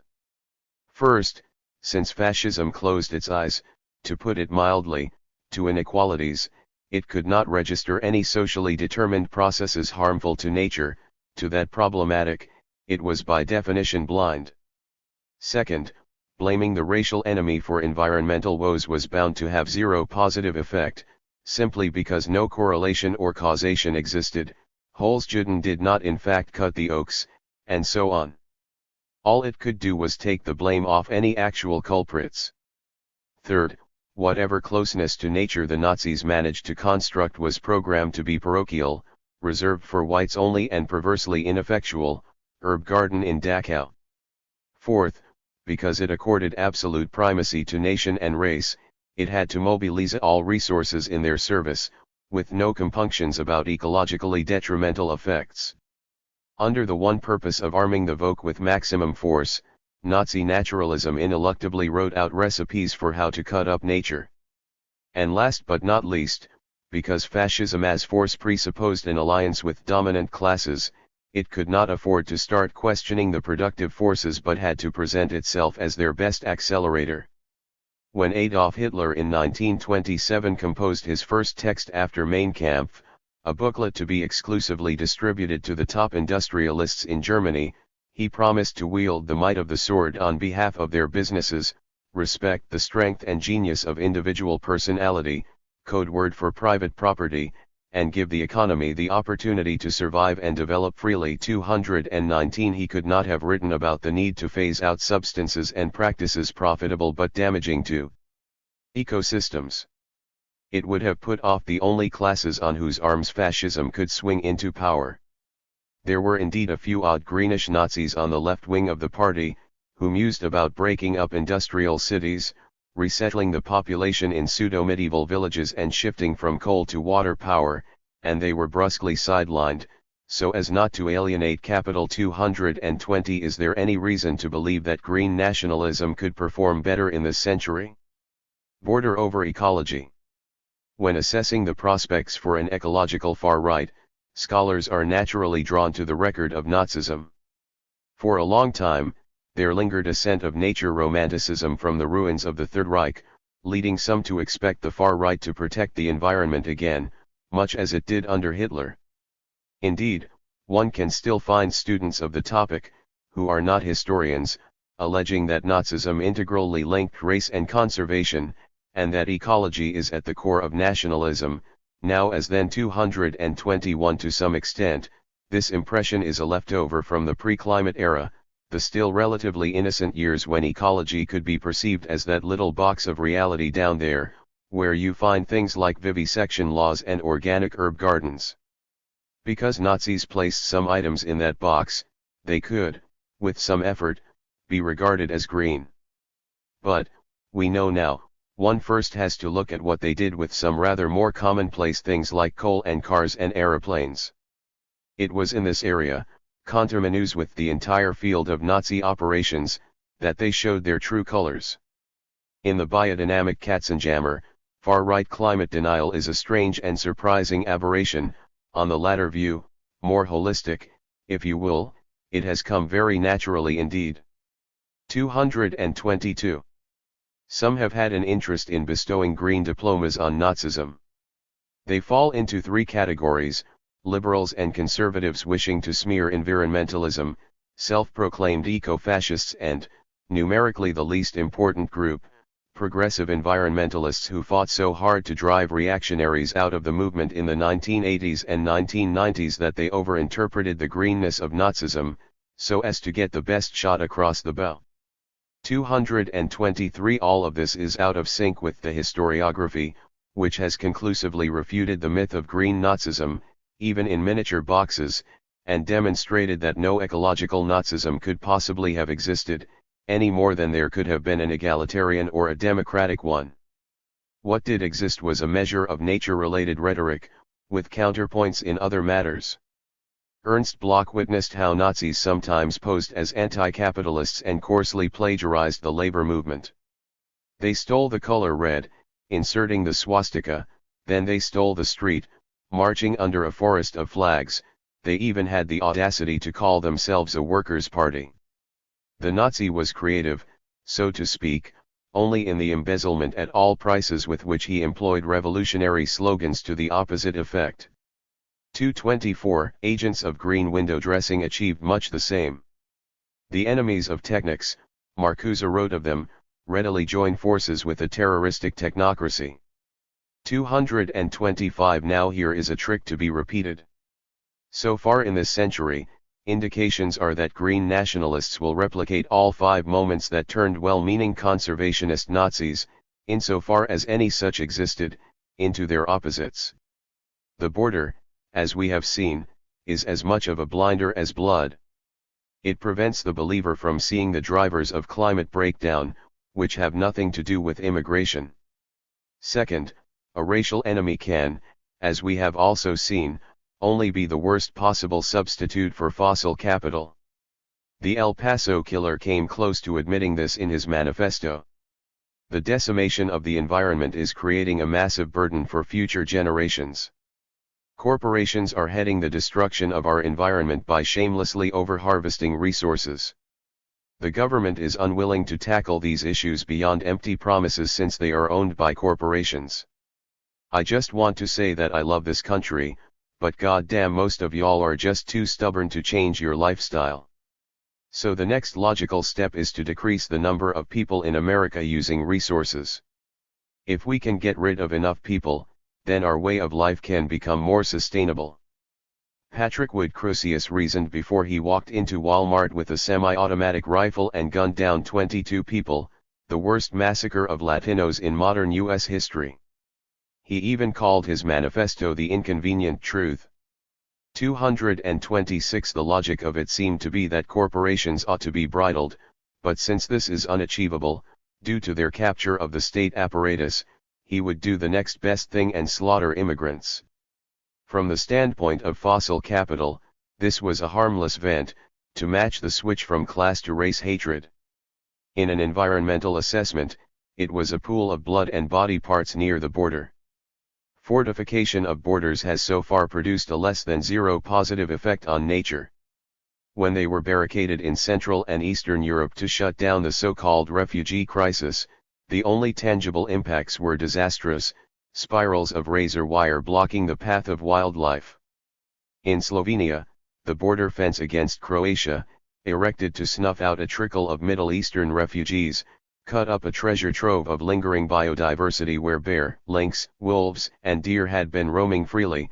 Now their habitats were dissected, the long-term viability of their populations in doubt. The structures on the U.S. border with Mexico obstructed the movement of animals as much as people. 227 Beyond human suffering, fortified borders are poison for wildlife, particularly when animals seek to adapt to higher temperatures by migrating north. In 1990, 15 countries in the world had fences or walls on their borders. In 2016, some 70 did, and more were raring to go, and there was no sign that this border-building psychosis had anything but detrimental consequences for nature. It cut no emissions, saved no species, cleaned up no plastic waste, the barriers made no contact with sources of pollution. But there is room for environmental concern in the far right, of a distinctly parochial, herb garden in Dachau variety. A vision of biodiversity has a place in it. In fact, whereas the far-right parties in the European Parliament formed one bloc against climate, they voted overwhelmingly in support of initiatives on biodiversity. 228 Nouvelle Ecologie called for France to consider biodiversity a form of national wealth. Amid its war on climate politics, even the AfD found a slot for protection of our landscapes and native animal species. 229 This is the environmental issue most amenable to thematic harmonization with the love of the white nation. Just as nature demands that species stay in their habitats, no walruses in the desert, and prohibits their hybridization, ants cannot mate with parrots, so there must be one people per nation, updated for the age of ethnopluralism. This is the equivalent of Nazi social Darwinism, the latest attempt to deduce racial order from a monist ontology. 230. As an ecological project, it is unctuous, to say the least. If the far right cared so much about the survival of animals, it would demand that border walls come down. The use of biodiversity as a cipher for intraspecies differentiation shines through in the hostility to invasive species, and in the sudden turnabout when wolves come into view. Canis lupus was eradicated in Germany in 1850, but after 2000, it returned across the Polish border, gaining a foothold in the form of some 800 individuals in 70 packs, far too many for the taste of the AfD, which made their hunting a demand to parallel minus immigration in the East. A few wolves are fine, said Karsten Hills, but then the population grows and the animals lose their shyness. They could take small children as prey. 231 Germany suffered an infestation of bloodsuckers and parasites that would soon eat the flesh off the bones of its people, claimed one AfD politician in Chemnitz with the surname Goebel. 232 The rest of the living world is accorded value if it is expedient for the defenders of the white nation, which means that it can be revoked at a moment's notice. And yet the potential for sincerity seems greatest when the far right speaks about biodiversity. Imagine it sponsors a bill that actually saves a native frog in a forest threatened by logging. Then the benefits accrue to the nation. With climate, everything is different. Imagine a country like Germany or the US having its emissions in 5 years. The benefits from such a program would be evenly distributed throughout the climate system, as palpable in Addis Ababa or Baluchistan as in Aachen and California, and those who would gain most, relative to a business-as-usual trajectory, would probably be non-white. The sole conceivable foundation for valuing mitigation as such seems to be solidarity, including, as solidarity once used to mean, a self-interest reflected in the common good and the fate of the worst off. Could the far right ever ascend to such a viewpoint? Is a universalist fascism conceptually possible? Adaptation, again, is different. a seawall exclusively benefits those behind it. Addressing the environmental problem at scale and at its root appears to demand a subject of another political constitution. Fourth, nothing as yet suggests that nationalists are ready to renounce any energy that could fill the nation with power. As with the Nazis, their naturalism is likely to flip into chimneys and jets as long as these can be had. And, last but not least, a transition would require confrontation with dominant classes. But the far right comes to power with dominant classes, not against them, buttressing not subtracting from their rule. Race always looks the way business needs it. Block 233. Could it look the way a rising capitalist class fraction based on the flow would need it? This is speculation beyond the horizon of current trends, all of which point to green nationalism as a repetition. Just as there was blood over soil, it will be border over ecology. The environmentalist rhetoric of the far right will have an ersatz accent. But this still leaves us with the question of determinants for swings within the diversity of tactics. Why, for instance, did the French far right in the 2010s adopt a patriotic ecology that feigned mitigation ambitions, while their German neighbor stuck its head deeper in the sand? The location of lignite riches may have been one factor, insufficient on its own. Vox and the SD took the AFD line without coal. 3 others may be mentioned. Germany, but not France, had a mass climate movement with an anti-capitalist vanguard in Endgelande, with which the far right locked horns. France, but not Germany, had a decades-long tradition of an agrarian nationalism that pitted the farmer's sacrifice to globalization. The French Great Replacement theory, lastly, may have lent itself to a renewal of the theory of nomadism. From this divergence, it is difficult to extract projections. The presence of a massive and militant climate movement, for instance, could make the far right go either way, trying to steal the color green, or washing off any taint of it. But it might still be too convenient to conclude that ecological fascism is a contradictionary in edicto, the eco in eco-fascism predetermined to always be a sham. One scenario remains to be considered. Imagine the German state in the year 2025 closes every last mine, converts the entire auto industry to the production of buses, trains, solar panels, and rounds up all Ausländer in reopened concentration camps. Or, imagine that a Sweden under the rule of the SD institutes a 5-year plan for halving emissions and repatriates anyone descended from post-1970 immigrants. We are here straining the imagination. But if such scenarios were to come to pass, the eco would have substance to it, there would be actual mitigation. Besides Malthusianism and Blut-und-Boden, one tributary could be canalized into such a project, namely sheer brutal authoritarianism. In the climate debate up to this point, this position might have received the least representation, but it has been drafted in The Climate Change Challenge and the Failure of Democracy, a book written in 2007 by Australian scholars David Shearman and Joseph Wayne Smith and since mercifully forgotten. Shearman and Smith reject the Marxist contention that capitalism is the source of this crisis. Instead they assign the blame to democracy. Now is the time to realize that freedom is not the most fundamental value and is merely one value among others. Survival strikes us as a much more basic value. As global heating puts the survival of the human species in question, it has to rediscover its true nature, rigid hierarchy. The human brain is hardwired for authoritarianism, for dominance and submission. Just look at the apes. More precisely, Shearman and Smith advocate a fusion of feudalism and the one-party state, but without any planned economy, headed by an altruistic, able, authoritarian leader, versed in science and personal skills, backed up by a class of philosopher kings or eco-elites trained since childhood, as in Sparta, to steer the world through the heat.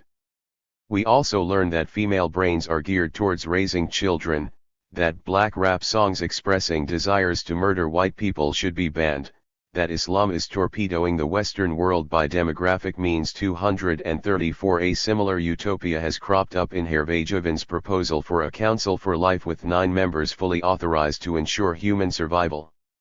Here it would be the stags without the smoke. Of all the scenarios considered,